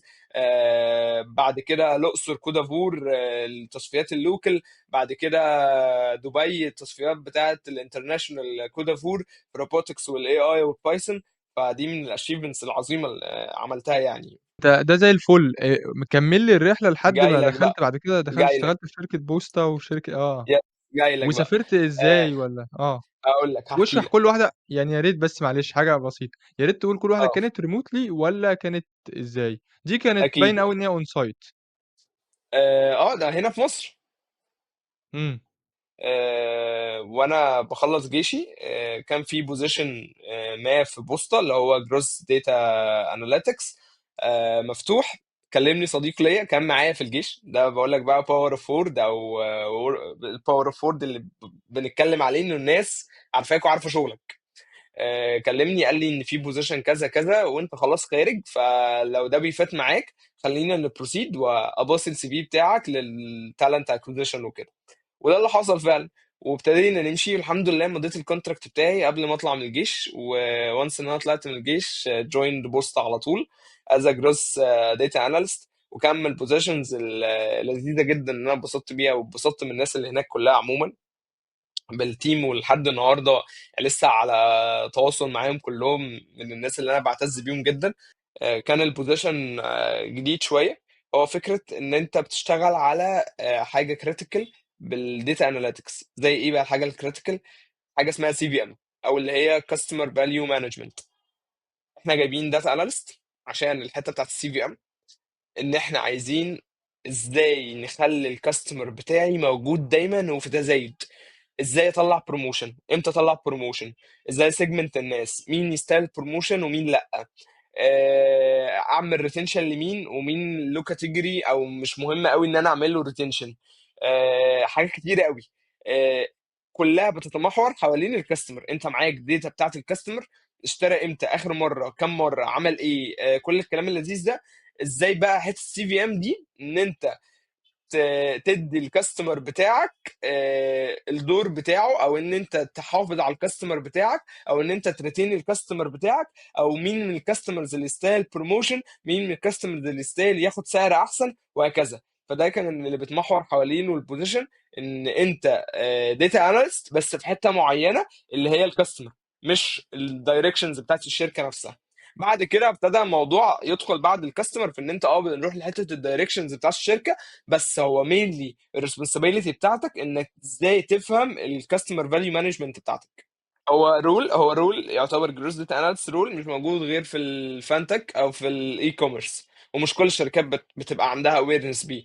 بس مينلي لو في شركات دلوقتي بقى عندها التيم ده من اكبر التيمز الموجوده، لانه الامباكت بتاعه بيبقى واضح قوي، خصوصا لو انت بتتعامل مع كاستمرز وعايزهم يفضلوا موجودين، عايزهم يفضلوا طب ما يستخدموا تقول حاجتك. لنا ايه الفرق ما بين الجروس داتا اناليست والداتا اناليست العادي، الشخص اوكي، الداتا الداتا اناليست اناليست العادي خالص؟ العادي، الداتا اناليست العادي هو عنده داتا، تمام، عايز يشرح بيها انسايتس، او بيطلع انسايتس عشان يشرح بيها الموقف بتاع الشركه حاليا، تمام. فبيز على شرحه للموقف ده او الستوري تيلينج بتاعه نقدر ناخد ديسيجنز. الجروس داتا اناليست هو حد عنده داتا بس بتاعت الكاستمر، وهو بيحاول يعمل اناليتكس عشان ازاي يخلي الكاستمر ده يشتري تاني، او يقعد تاني، او يفضل موجود تاني، او اللي هو نديله بروموشنز احسن، او نساعده ان هو يبقى الاكسبيرينس بتاعته احسن. فبسم هاو كده انت بتحاول تحسن الكاستمر اكسبيرينس بتاعتك، مش بتحاول ان انت تطلع انسايتس ليها علاقه بالشركه. انت بتحاول تحسن الكاستمر اكسبيرينس عشان يفضل موجود، تحاول تديله البروموشن المناسب ليه. زي ما انت كده مازن، مثلا لو بتروح تشتري سي من امازون حاجات كتيره جدا كل شهر، وشهرين ما اشتريتش، كون ان امازون تبعت لك نوتيفيكيشن تفكرك انه انت بقالك كتير ما اشتريتش وفي بروموشن ليك انت بس، هي دي مش من فراغ. ايوه هو صح، دي في نفس فكره في فودافون برضو في حته العروض، يقول لك انت عشان عميل بالظبط، امم بالظبط. يعني انا عشان في فويس دلوقتي فمش عارف اتكلم على فودافون قوي بس هو بالظبط المثل اللي انت ماشي. قلته ده حاجه واضحه. ان هو انا مازن ده متعود على حاجه معينه، الموضوع انه يجي لك بروموشن او يجي لك مسج ده مش بيبقى هباء، ده امم بيبقى ناس شغاله صح. بسي في ام دول، هم بيقرروا ان البول ده او ال1000 واحد دول مثلا، دول ان هم ناس هاي كرايتيريا، الناس دول بيدخلوا ريفينيوز بستريم معين، محتاجين ان احنا نحافظ عليهم ونرجعهم تاني يعملوا نفس اللي عمليات الشراء او يعملوا نفس الاكشن اللي كانوا بيعملوه. معلش عشان دي نقطة مهمة، هنرجع تاني للقصة، بس أنا مش فاهم دلوقتي عشان أنا بس اتلخبطت سنة. آه أنا دلوقتي عندي الداتا أناليسيز ماشي، محتاج أتعلم لها تمام، إيه عشان أبقى داتا أناليست؟ والجروس حلو، داتا أناليست محتاج يتعلم إيه؟ ماشي. جروس داتا اناليست to be honest 50% 50%. you need to be business wise، حد جامد جدا، انت حد فاهم بيزنس لدرجة مرعبة، انت عارف كل تفصيلة في البيزنس، عارف البيزنس بيتحرك ازاي، وعارف الجولز اللي جاية عاملة ازاي، عشان بيزد عليها انت تقدر تتحرك، عشان انت ما تروحش تاخد ديسيجن وتقول ان مثلا هدي الناس دي 10% ديسكاونت، وانت اصلا البيزنس بتاعك ما ينفعش نعمل ده، ما ينفعش ان احنا ندي 10% ديسكاونت مثلا، تمام. مم. فحته الجروس هي 50% منها بزنس، وانك تبقى قريب قوي من الكاستمر، عارف الكاستمر بتاعك وعارف النيدز بتاعته، لان هو ده مين شغلانتك، ان انت تحافظ على الكاستمر بتاعك. هو من اسمها حرفيا اللي هو CVM، هو كاستمر فاليو مانجمنت، هاو تو مانج الفاليو بتاعت الكاستمر بتاعك. ده يعني ده في الحته دي. ضيف عليها حته الداتا اناليسيس بقى هنا، وخلينا نقول ان الاثنين بقى كومن هنا، نبدا نتكلم شويه. داتا اناليسيس زي ما اتكلمنا هي عباره عن مايند سيت، انك تعرف تسال اسئله، وتعرف تعرض الاسئله دي في شكل ستوري تيلينج وشكل داشبورد، الناس اللي عندك في الشركه يعرفوا ياخدوا عليها ديسيجنز على اساسها، تمام. ايه اللي انت تمام. محتاجه عشان يساعدك تعمل ده؟ بسم الله الرحمن الرحيم، بيزكس بايثون اند سيكوال. لازم يكون انت فاهم بايثون وسيكوال، مش عارف بايثون وسيكوال، فاهم بايثون وسيكوال، عارف امتى مم. هتستخدم في البايثون هتستخدمه في ايه، وعارف السيكوال وعارف هتطلع بيه داتا عامله ازاي وشكلها عامل ازاي، لان ده بعد كده هيفرق في efficiency، هيفرق في ان انت لو بتستخدم داتا كبيره جدا وكاتب كويري وحشه قوي، الداشبورد بتاعتك هتبقى بطيئه قوي. فمش جاست ان انت بنيت إمم، داشبورد، لا، هو انت عايز تكون فاهم سيكوال كويس عشان تكتب سيكوال كويس يطلع لك داتا كويسه بتطلع بشكل سريع، عشان الداشبورد بتاعتك تفضل شغاله بشكل سريع، ما تبقاش بطيئه، وما يبقاش تمام. بيعمل كوست اكتر على الشركه بتاعتك. فبسم الله، هو بيزكس سيكوال بايثون، يو هاف ان انت تكون عارفهم. انا ضد بصراحه ان الناس اللي بتقول لا بايثون مش لازم، يعني بحس الله انه، ينور عليك، عشان خاطر الحتة دي يقولوا لك أنت عشان تبقى data analyst كويس Excel Power BI SQL شكرًا. بحس بصراحه انه مش اصلا ع إمم. يعني اكسل وباور بي اي وتابلو. معظم انا أنا آسف لمقاطعتك، 90% اكيد من الدبلومات والكورسات في مصر مش حاطين بايثون في الدبلومة أصلًا. دي مشكله كبيره، مشكله كبيره. ما ينفعش نيجنور البيزكس، ما ينفعش طب نقول أنت ليه شايف إن احنا بايثون ليه شايف إن بايثون أنا آسف قاطعتك تاني برضه، ليه بايثون شايف إن هي mandatory يعني حاجة ما عشان اقدر نستغناش عنها؟ اتحكم في الداتا يا مازن، اقدر اتحكم في الداتا. اتحكم في الداتا ازاي؟ او انا معلش لما ادخل افتح الداتا على شيت اكسل واقعد اسلكت منها روز وامسح روز، انا كده مش اناليتكس، انا كده مش انجينير. عشان اعرف اعمل بايب لاين شغاله 24 ساعه واعمل سكريبت شغال بيبول على الداتا بتاعتي وبيعرف ياخد منها اللي هو عايزه، بس بيسلكت منها اللي هو عايزه. عايز اعمل ويب سكرابنج، عايز داتا مثلا، اجيب داتا لايف من ويب سايت، هعملها ازاي؟ اروح اجيب سكرابر تول؟ لا، لازم اكتب سكريبت بايدي ياخد الداتا دي وياخدها بفورمات معينه ويحول الداتا بشكل معين عشان في الاخر اطلع الستوري. انما انا جريت اطلع الستوري واعتبرت ان انا معايا الداتا. مين قال ان انا معايا الداتا؟ مين قال ان انا عندي الداتا المناسبه اصلا؟ مين قال ان انا عملت الترانسفورميشن بشكل كويس للداتا اللي انا عايزها؟ يعني انا بكلمك انه اصلا قدام احنا الداتا اناليسيز هيبقى الشغل لا هيقل عشان الاي اي بيزيد. فانت ما بالك ان انت حتى الحاجات الصعبه فيها مش معاك، انت مش معاك صح، الصعب بتاعها، صح. الداتا وان انت تكولكت وان انت تنظف وان انت تطلع داتا مظبوطه تفت مع الستوري اللي انت عايز تطلعها، ده اصلا مش معاك. فانت ايه اللي معاك؟ معاك الفيجواليزيشن تول. انا اسف بس الفيجواليزيشن تول يا جماعه يعني في النهارده حاجات مليون حاجه لو اديتها داتا وكتبت لها برومبت هتطلع لي فيجوال. باور بي اي النهارده انا لو رحت له بشيت اكسل وخليت اشغل الاي اي تول اللي جواه غالبا بيطلع يعني بيطلع داشبورد محترمه. هو فانا عملت بيطلّع ايه؟ dashboard مش قوية أوي، بس تمشّي الحال. شغاله، يعني خلص إمم، لي 80% من الشغل. انا هقعد اعدل الداشبورد إمم. اللي هو طلعها. يعني انا كده عملت ايه؟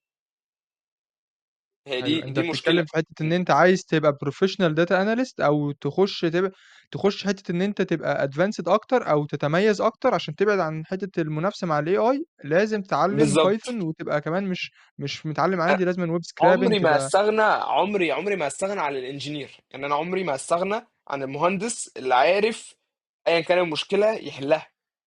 بس اقدر استغنى عن اللي بيستخدم التولز، لان هيطلع اي اي بيعرف يستخدم التولز احسن مني. صح، هي دي بس المعضله، ان انا ممكن يطلع لي اي اي بيعرف يستخدم التولز احسن مني، بس مش هيطلع اي اي يعرف يفكر بالواي او بالنولج الكويسه او بالستريت رود الكويس زيي. هي دي بس المعضله اللي بنبقى عايزين نخلي الشباب في سن صغير لا تلاشى ان ده يحصل اصلا معاك، وتعلم الحاجه على الاساس بتاعها الصحيح. صح، الله ينوّر عليك، دي حقيقة.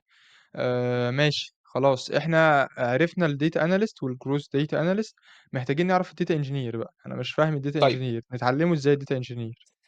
طيب ماشي. الداتا انجينير ده هو الحد اللي بيبني بمنتهى البساطه البايب لاينز اللي بتقدر تاخد الداتا من معلش ان إيه هي رو داتا. الpipelines؟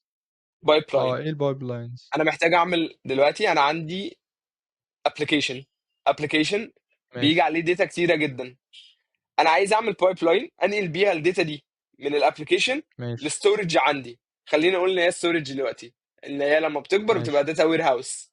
بحط الداتا بتاعتي دي في الداتا وير هاوس، تمام. بعد ما بحط الداتا في الداتا وير هاوس انا عايز اعمل عمليه كليننج للداتا عشان اشوف ايه فيها مهم وايه مش مهم. انا في حاجات كتير ممكن تكون مش مهمه بالنسبه لي، في داتا كتير ممكن تجي لي ما تكونش مهمه. فانا بعمل صح، هنا بايب لاين تانية، بعمل طريق تاني وبعمل مستودع تاني زي ما بيقولوا بالعربي احط فيه الداتا اللي بقت مهمه او اللي انا عايزها بس، او اللي هي بالنسبه لي الكليننج داتا. تمام. إمم.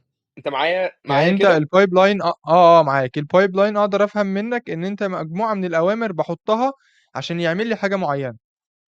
هو البايب لاين مين اللي بتتكتب سبارك. سبارك ده لايبراري في بايثون.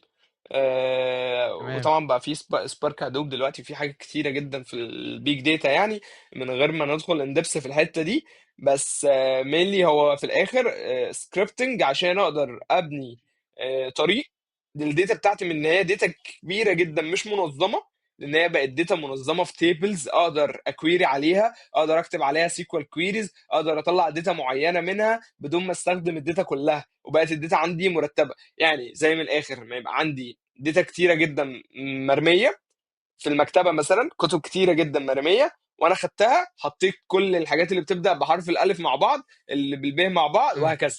فبقى عندي داتا مرتبه. فانا مازن دخل لي عايز الكتاب الفلاني، فمازن هيروح يدور في حرف الكذا اللي هو الكتاب بتاعه بيبدا بيه، فيلاقي الكتاب بتاعه على طول. ده اسهل بكتير من ان هو يقعد يدور في الكتب كلها وهي على الارض. صح. يعني ده باختصار يعني. وبيكون اليوم بتاع الداتا انجينير بشكل عام عن ان هو بيراجع الحاله بتاعت البايب لاينز. البايب لاينز دي وارد تضرب، وارد سورس من السورسز بتاعت الداتا ما تجيبش داتا، فالبايب لاين يجي يشتغل ما يلاقيش داتا يجيبها فيضرب، او يعمل او يجيب الداتا القديمه فيبقى عندك دوبليكيتد داتا. فانت محتاج تراجع الستيتس بتاعت البايب لاين بتاعتك. محتاج تعمل بايب لاين جديده مثلا لو في حاجه جديده اتطلبت، وان انت تعمل كليننج للداتا بتاعتك.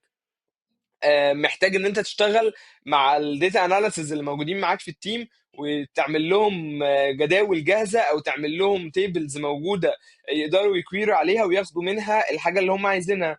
واللي دايما بقى شغلك الشاغل هو انت انك تحسن البرفورمانس بتاع البايب لاين بتاعتك، تقلل في الوقت، تقلل في الاستورج، تحاول بكل الطرق ان انت تحسن الستريمنج بتاعك او البرفورمانس بتاعك. طب زي الفل، 10 على 10. أنت شرحت لي الprocess بتاعة الdata engineer واليوم بتاعك، وده زي الفل. بس عايز أفهم بقى، يعني أنا محتاج عشان أبقى data engineer محتاج أتعلم Python، محتاج أتعلم SQL، محتاج يس. أتعلم إيه تاني يس مثلًا؟ بايثون او ار. يعني بايثون او ماشي. ار ده بشكل منطقي كده. ماشي. سيكوال كويس جدا جدا، سيكوال كويس جدا، انك تعرف تكويري سيكوال بشكل كويس، لان غالبا ممكن في اوقات تبقى محتاج تكري التيبل مثلا فكريته بسيكوال، محتاج تكريت السكيما فكريتها بسيكوال. تمام. فانت محتاج تبقى تمام. سيكوال انت فيه كويس جدا. فاحنا عندنا بدايتنا في الداتا مبدئيا كده، عشان تبقى ايا كان داتا كذا شاطر، ايا كان الكذا ده، انت محتاج سيكوال بايثون عشان نبتدي نتكلم. SQL وPython. يا ماشي. يس، ده شيء اساسي. إمم. اكسل اتس ويل بي جود، هيفيدك في حاجات، مش هنكر ان اكسل باورفول جدا وبيفيدنا في حاجات كتيره جدا، بس مش مين. لو انت ماشي. بتشتغل بيه مين فاحنا في مشكله، احنا محتاجين نطلع من الليفل ده. اه اكسل قوي جدا جدا ماشي. جدا، بس يعني انت كديتا اناليست او داتا انجينير، لا، في حاجات احسن من كده بكتير كتير بكتير بكتير. محتاج ان انت طب تعرف لايبريز معينه في البايثون زي بانداز، نمباي، مات بلوت. محتاج ان انت تفهم سيبور. اللايبريز دي كويس. إمم. سيبو. محتاج انت تعرف تستخدمها كويس لان هتساعدك كتير في شغلك. طب وهل عشان ما محتاج إن تقعدش أنا تدور كتير. أتعلم big data ما احنا هنيجي بقى للtools؟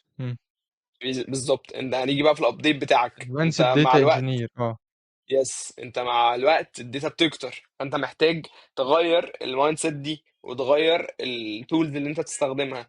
فهتبتدي اصلا، بس يعني احنا برضه عشان ما نجريش، عندك كذا خطوه قبل الحته دي، ان هي الحته بتاعت الداتا كليننج او الداتا ورانجلينج، اللي هي ازاي تنظف الداتا، ازاي تعمل لها ميرجنج، ازاي تعالج النول فاليوز دي من البينز اللي بتبقى عند اي داتا انجينير، بيبقى عنده في حاجات فيها نول فاليوز، ازاي هعالجها، هيفل الجاب دي ازاي. دي بقى ممكن تستخدم فيها ادوات كتير منها بايثون باندز، في حاجات في الباندز بتعمل كده. في ادوات اي تي الز اصلا بتعمل كده. اي تي ال دي اللي هي اكستراكت ترانسفورم اند لود، اللي انت transform الاول load. بتاخد الداتا بتاعتك بعد كده تعمل لها ترانسفورميشن، بعد كده بتلود الداتا في الداتا وير هاوس بتاعك. عندك بقى تولز كتيره بتعمل ده، عندك اي دبليو اس جلو، عندك اباتشي نايف، عندك تالنت. فعلى حسب شركتك بتستخدم ايه من التولز دي، لان هي في الاغلب بتبقى راجعه اللايسنس وراجعه لحد اللي بدأ الداتا في الشركه، فهو اختار تولز معينه وتراك معين وهكذا. تالت خطوة انك تتعلم ازاي تتعامل مع قواعد البيانات او السيكوال داتابيز، انك تبقى فاهم الفرق إمم. بين الريليشنال داتابيزز والان ريليشنال داتابيزز. تبقى عارف الفرق بين بوست جري سيكوال من ماي سيكوال من سيكوال سيرفر. وتفهم بقى، هنروح بقى للخطوة اللي انت بتتكلم عليها، البيج داتا، لان at some point هتروح للحتة دي. وتبدا تفهم الفكره بتاعت الستريمنج، وان انت ازاي تعمل بايب لاين تستريم الداتا بتاعتك بشكل مستمر. تفهم بيج كويري، تفهم سنوفليك، ريد شيفت، تعرف الحاجات دي بتشتغل ازاي. حتى لو عرفت حاجه منهم واحده وجربتها بايدك، صدقني الحاجه التانيه المقابله ليها في جي سي بي او في اي دبليو اس او في مايكروسوفت، في ايجر يعني، هتبقى شبهها وهتبقى بتشتغل بنفس الواي. بس ليها حاجات، يعني ليها حاجات تانية افيد وليها حاجات تانية اقل، ليها performance احسن وليها performance اقل وهكذا. بس ستيل ان انت فاهم نولج، فاهم ريد شيفت بيعمل ايه، فاهم سنوفليك بيعمل ايه، هو ده المين، هو ده اللي بتسأل عليه بجد في الانترفيو.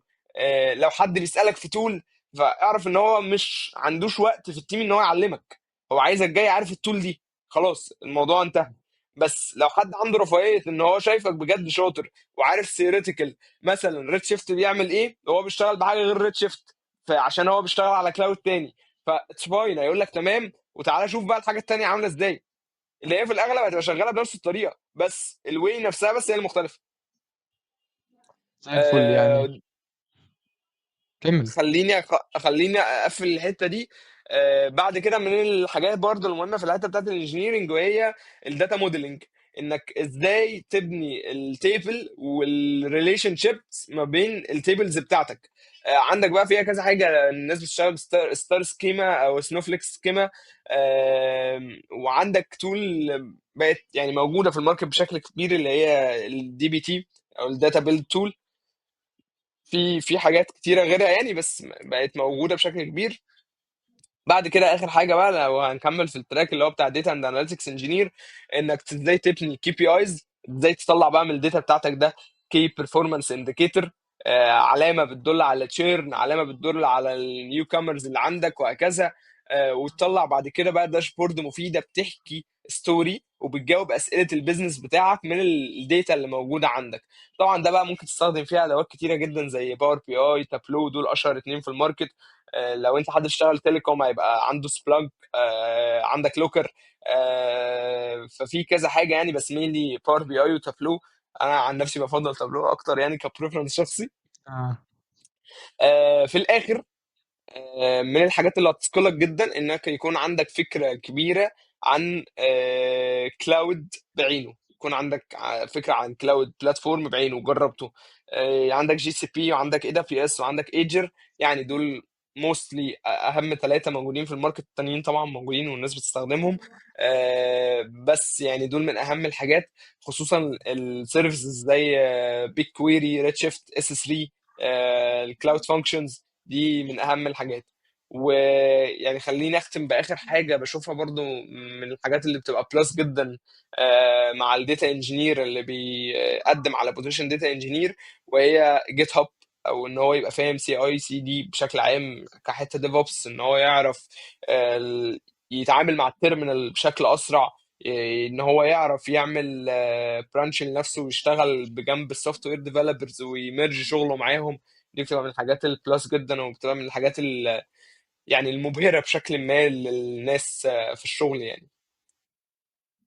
زي الفل. يعني انت لو محتاج تبقى داتا انجينير واناليتكس في نفس الوقت، وده في الغالب اللي هيحصل شيفت ليه الفترة الجاية: اكسل، يس باور يس. بي اي، سيكوال، بايثون، تابلو، عشان خاطر تبقى حاسس ان انت ريدي لان انت تبقى يس لحاجة زي كده يس. واب تو وطبعا ديت. ان انت يكون عندك بالاضافة بقى طبعا المايند سيت حاجات ده الداتا انجينير، اساسي. يس، المايند سيت وحاجات الداتا انجينير ثيوريتيكال، زي اللي اتكلمنا عليها، التولز اللي اتكلمنا زي عليها، وان انت البروسيس، يكون يس الداتا بايب لاينز. وير هاوسنج، الموديلنج، الفرق بين السكيماز، الفرق بين الداتابيز مانجمنت نفسها.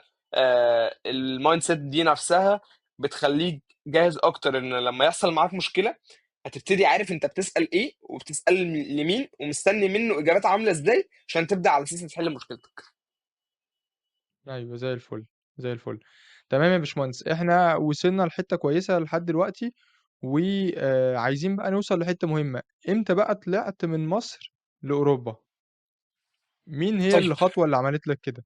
وايه اللي كانت جيم تشينجر بالنسبه لك، او الحاجه اللي غيرت الموضوع وقدرت فعلا تطلعك اوروبا؟ طيب. تاني زي ما بقول لك، هو القصة كلها ان انت بتشتغل على نفسك. انا كنت بقدم عادي في شركات مصرية عادية جدا هنا في مصر. وفي يوم من الايام مخلص انترفيو في شركة ما هنا في مصر، كان عندي كونسيرن كبير اصلا على الشركة نفسها يعني، بس كان خلاص عادي، انا عايز اموف، عايز اروح لحتة تانية. لسبب ما الموضوع ما كملش لا مني ولا منهم، يعني احنا الاتنين ما حسيناش بالقبول خالص.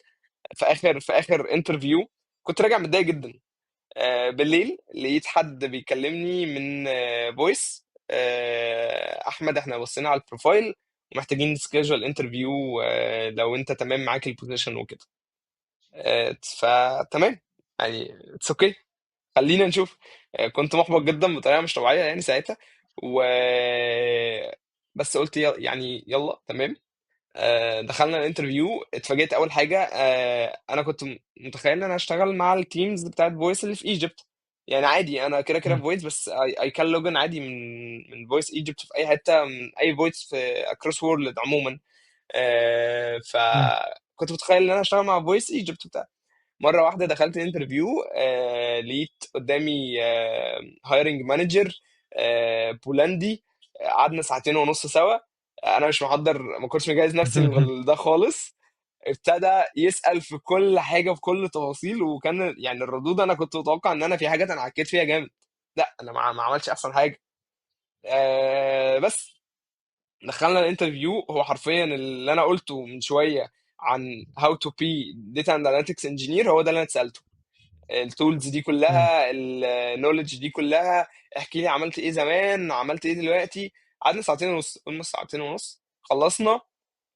اسبوع بالظبط الحمد لله وكان جه الاوفر. تمام انت معانا وهتبقى تبع التيم اللي شغال في يو كي الهوم بورتفوليو، يعني بدون دخول في تفصيل.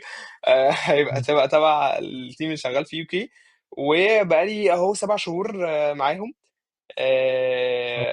خليني اقول لك النقله الوحيده اللي انا حاسس بيها، وهي فرق المايند سيتس بتوين ان الناس عارفه هي عايزه ايه، بتوين ان احنا لسه بنفكر احنا عايزين نعمل ايه.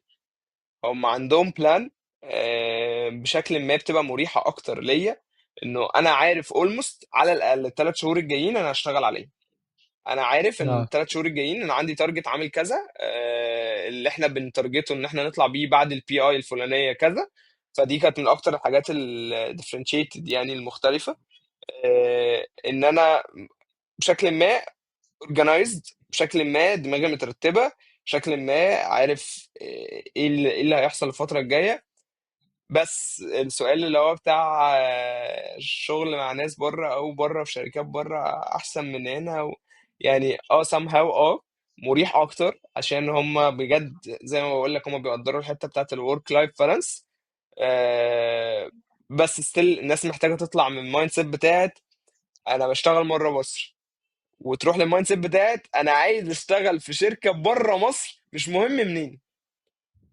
مش ايوه. بالظبط، يعني هي دي ليه دي بقى؟ دي انا ليه بقى؟ عشان زي ما بقول لك هيبقى عندك ورك لايف بالانس بشكل كبير، لان هم الناس بتحترم وقتهم بشكل كبير جدا، بس ده هيحط عليك مسؤوليات اكتر، انك محتاج بشكل ما تكون ملتزم بطريقه مش طبيعيه. يعني من الاخر مش هينفع تمشي الدنيا هنا زي ما بيقولوا في مصر، اللي هو معلش بالحب. اصل عادي، بالظبط، اصل عادي، اصل لا، هتبقى اكس، هتبقى اكس عليك وهتبقى علامه، والعلامه ما بتتنسيش. والعكس صحيح، لو عملت حاجه فعلا كويسه وكنت ملتزم مفيش بقى قصة عنصرية ومش عنصرية، لا عادي جدا الموضوع. بتاخد الابريشيشن المناسب ليك، بيفضلوا عارفين قيمتك، بيفضلوا عارفين اللي انت عملته. ف يعني ده خلاصة تجربتي برضو. التجربة لسه ما كملتش السنة في الحتة بتاعت اللي هو بره بس، مع تيمات بره بس والشغل معاهم بره. بس برضو قبل كده حتى لما كنت بايثون انجينير وقعدت مع 6 شهور وكان الكالتشر مختلفة. يعني كانوا دول امريكان ودول انجليز. آه، بس هو نفس الكونسبتس، انه في التزام، في ديوتيز عندك عملتها اتس فاين، ما عملتهاش في مشكلة. مفيش، الدنيا مش بتعدي بالسلاسة اللي بتعدي بيها عندنا ساعات، بس في نفس الوقت بتعرف تاخد حقك كويس يعني. أنا عايز أقول لك إني أعتقد إن المايسترو اللي كان عامل كبير إن أنت يفتح لك الفرص دي كلها، جنب طبعًا ما شاء الله الشغل بتاعك في الdata engineer، حتّة مهمة أوي عايز أتكلّم فيها، حتّة الإنجليزي. اكيد. كل اللي أنت ذكرته دوّة من غير الإنجليزي ما كانش هيبقى موجود، دي حقيقة. عشان خاطر ده اللي ده مهم بيزعلني أوي. كتير جدا. ده اللي بيزعلني كتير جدا، ان ناس بشوفها قدام عيني بجد بجد يا مازن، ناس شاطره جدا، ناس شاطره جدا جدا جدا جدا، بس بتشتغل في اماكن اقل من امكانياتها عشان هي مش عارفه تتعلم انجلش. الإنجليزي، صح. انا بتكلم النهارده ان الانجليش ما بقاش رفاهيه عشان نعلي بيه على بعض. الانجليش النهارده بقى ماست، وعارف ان لغه القران العربي بس، ده اللي السوق بيحكم باحكامه زي ما بيقولوا. ده المطلوب. بالضبط. مفيش اوبشن تاني. انت لو مش معاك انجلش هتفضل في كاتيجوري معينه، هتفضل في كاتيجوري من شركات معينه، مش هتطلع براها غصب عنك. حتى لو الشركه اللي انت رايحها دي كلها مصريين وكلها عرب، هو ستيل عامل حسابه في يوم من الايام انه ممكن يحتاجك وتتعامل بالانجلش. فانجلش النهارده بقى ماست. قبل ما نتكلم ان انا محتاج اتعلم داتا انجينيرنج واتعلمها ازاي والتولز، انت محتاج تتعلم انجلش لو هو مش كويس، عشان اصلا تعرف تستوعب العلوم اللي هتتقالك. لان معظم اللي بيشرحوا للاسف برضو ما عندناش كونتنت عربي بالشكل القوي جدا او بالدايفرستي اللي موجوده بره. فانت محتاج تبقى انجلش قوي جدا.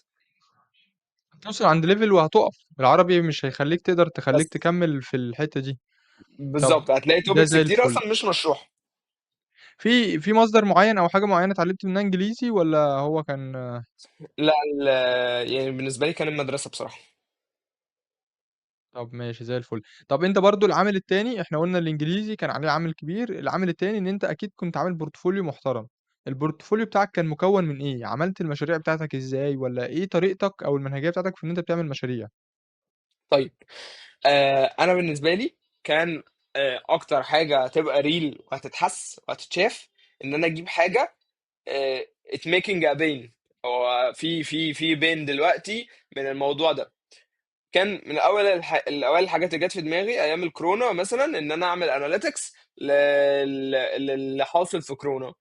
فكانت الداتا موجوده عادي جدا على كاجل.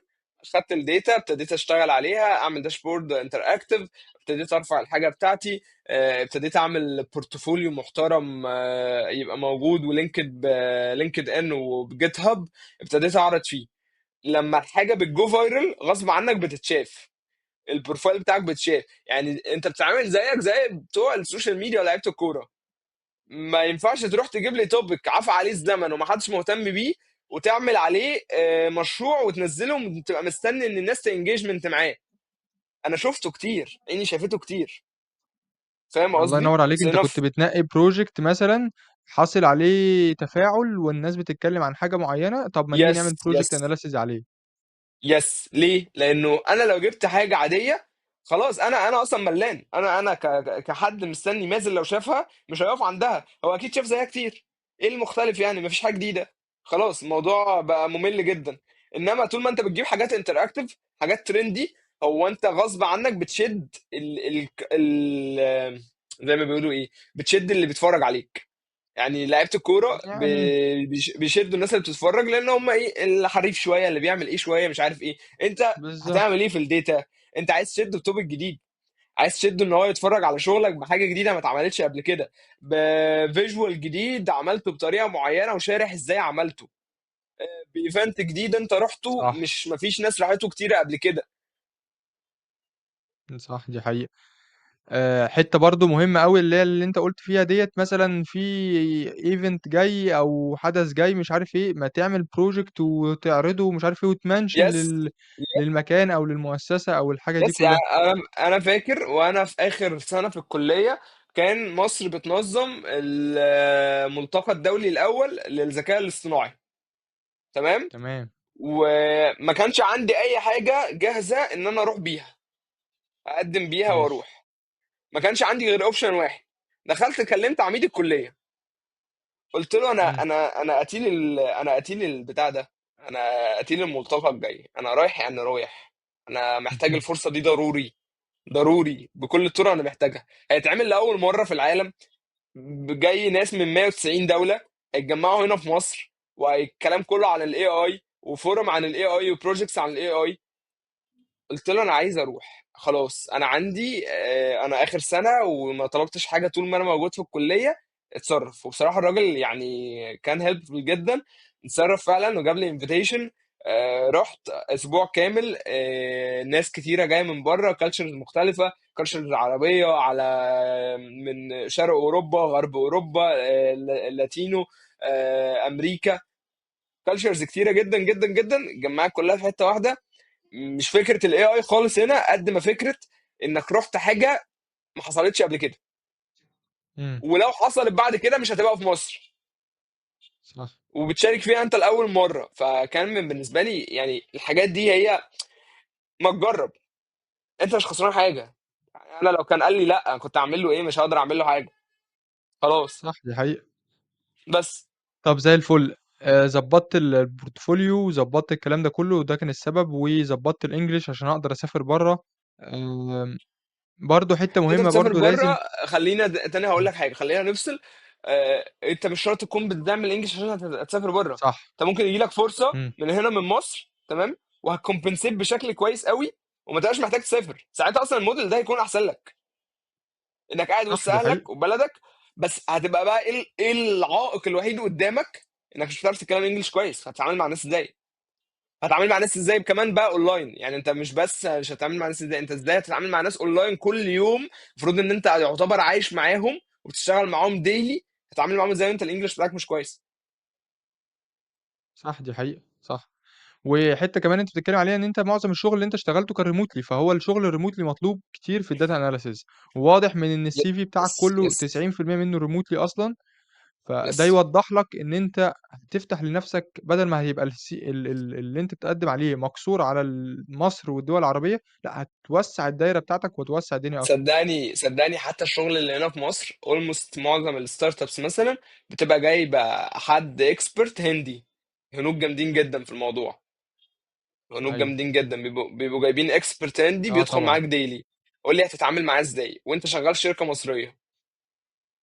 صح. والشركة اللي فاهم. أنت اشتغلت فيها في الإمارات كانت شركة إيه؟ مونيفاي، قصدك مونيفاي؟ يس. ما أعرفش مونيفاي الصراحة الشركة.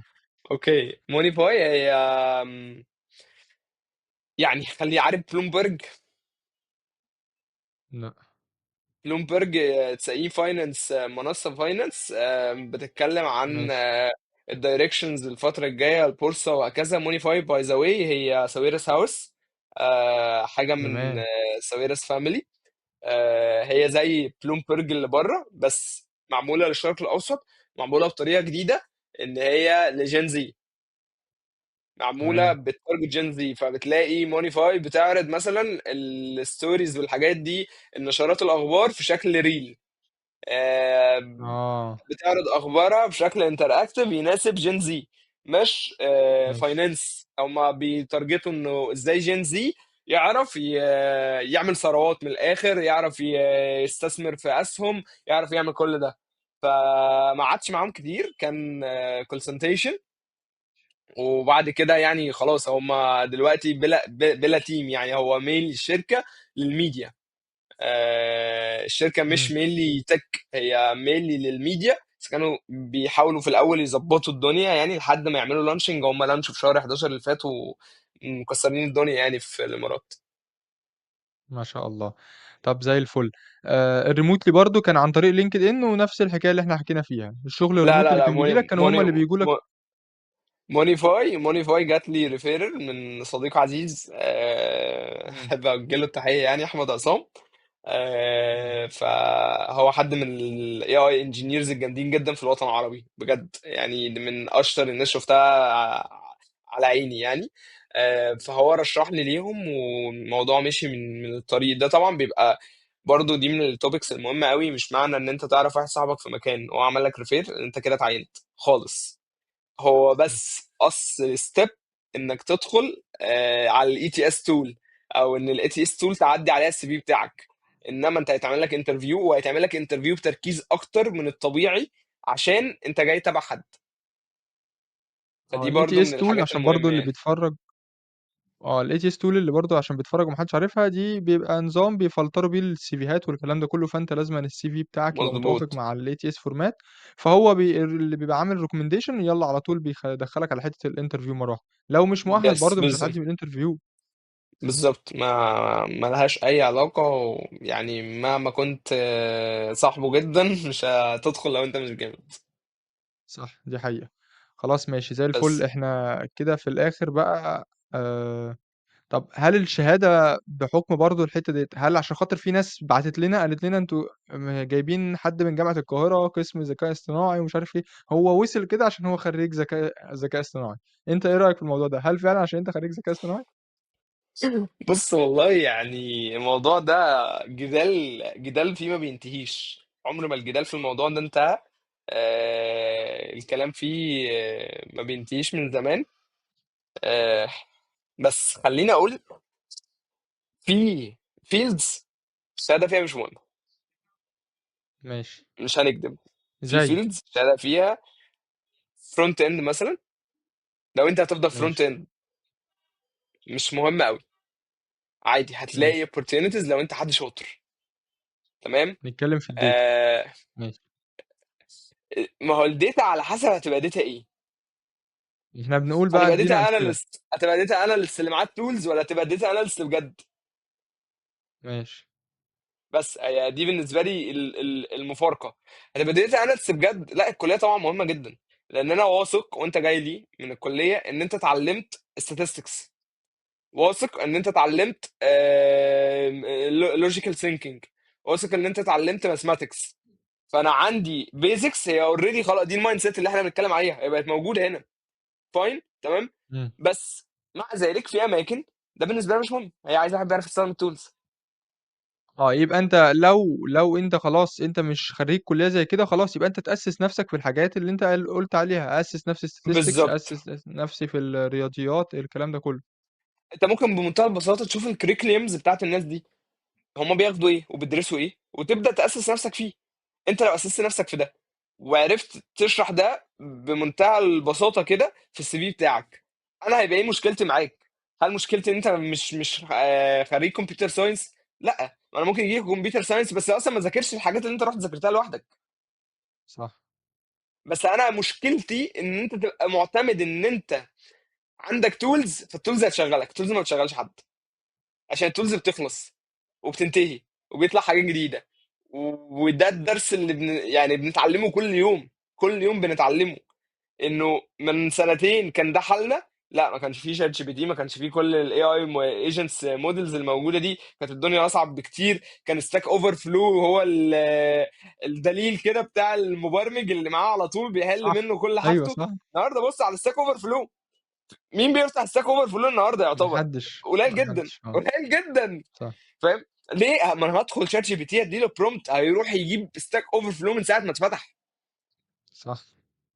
بس فهي فكره ان انا لو اعتمدت على التولز انا مفيش فيوتشر، مش هيبقى الدنيا مش لذيذه معايا في الفيوتشر. طب زي الفل 10 على 10 الmindset وإن أنت تأسِّس نَفْسك في الحاجات اللي أنت محتاج تأسِّس فيها. ده صدقني هي مهم. الكليه بتعمل ده، آآ بس الكليه بتعمل ده بس مايند سيت إمم. تاسسك. انما تكنيكال الكليه ما بتعملكش اي حاجه، الكليه بتديك قشريات القشريات. يعني أنت بالخبرة ولو اتعلّمت الحاجات دي تقدر تعدّي كمان أي حد خريج الكلية دوّة، بس أنت محتاج بس الفكرة إن إيه. هتحتاج شغل بقى كتير جدا بقى. هو برضه ما إمم. الراجل ده درس 4 سنين، فالمايند سيت بتاعته ما إمم. اتغيرتش في يوم وليله، هو قعد 4 سنين عشان يوصل هنا. صح. بس طب هل أنت شايف في فرصة حقيقية للمصريين في حتة الشغل remotely في الخليج وأوروبا، والّا الهنود مقطعين ريموتلي. الدنيا في الحتة دي؟ لا لا والله، خالص خالص خالص، في شغل كتير جدا. بس المصريين محتاجين يعني مش عارف اقولها ازاي، بس احنا للاسف مش بنقدر قيمة شغلنا. مش كلنا، في ناس دخلت الماركت بترضى بأي حاجة. انت يعني فاهم قصدي في الحتة دي، كقصة السالاريز وكده، بتسمع حاجات ارقام يعني. انت تعبت قوي عشان توصل هنا، فما ينفعش ما ينفعش تعمل فينا وفيك كده. فاهم؟ صح. يعني انا عندي قناعة شخصية ان الماركت المصري بيكمبنسيت بشكل اتليست محتاج ان هو يتضرب في الضعف اللي حاصل دلوقتي. الماركت المصري كله ايا كان انت كنت فين، دي قناعة شخصية مقابل انه محتاج المرتبات يتضرب. والكلام ده كله. يس، إمم. حتى لو المرتبات في البلد نفسها قليلة، بس انا بتكلم بيزد انترناشونال. لان غالبا البروجرامر هو انت بتشتغل وورلد وايد، انت بتخدم العالم كله مش بتخدم حد بعينه. فاهم إمم. قصدي؟ فشايف انه لا، يعني احنا بس الناس اللي بتدخل المجال من بره او بتعمل شيفت كارير محتاجه بس تقدر المجهود اللي هي عملته عشان تعرف تعمل شيفت كارير، فتقدر نفسها كويس. هم يستاهلوا اكتر من كده. طب زي الفل. خلّيني بقى أجيب لك الأسئلة المتابعين عشان خاطر إحنا طوّلنا عليك جامد معلش. ولا فاهم؟ يهمك ولا يهمك. وهن اتمنى بس وهننهي إن يعني شاء والله، الله. هو الايم كله في الاخر ان حد يسمع البودكاست ده ويستفيد لو بمعلومه صغيره. انا ده بالنسبه لي هو ده التارجت اللي مدخلني النهارده يعني.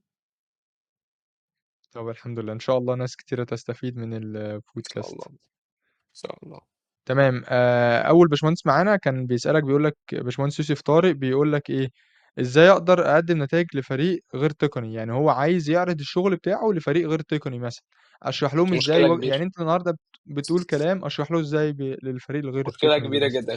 خلينا نرجع للجزئيه بتاعه السي في ام. السي في ام اصلا مين اللي انت تمام. بتشتغل مع مين؟ انت بتشتغل مع ماركتنج والسيلز. دول مين اللي الكاستمرز بتوعك ليه؟ هو انت بتروح مثلا، انا شايف يا جماعه ان انا عايز اطلع ببروموشن، فالماركتنج اول حاجه بيقولها لك انا هطلع عليه بروموشن.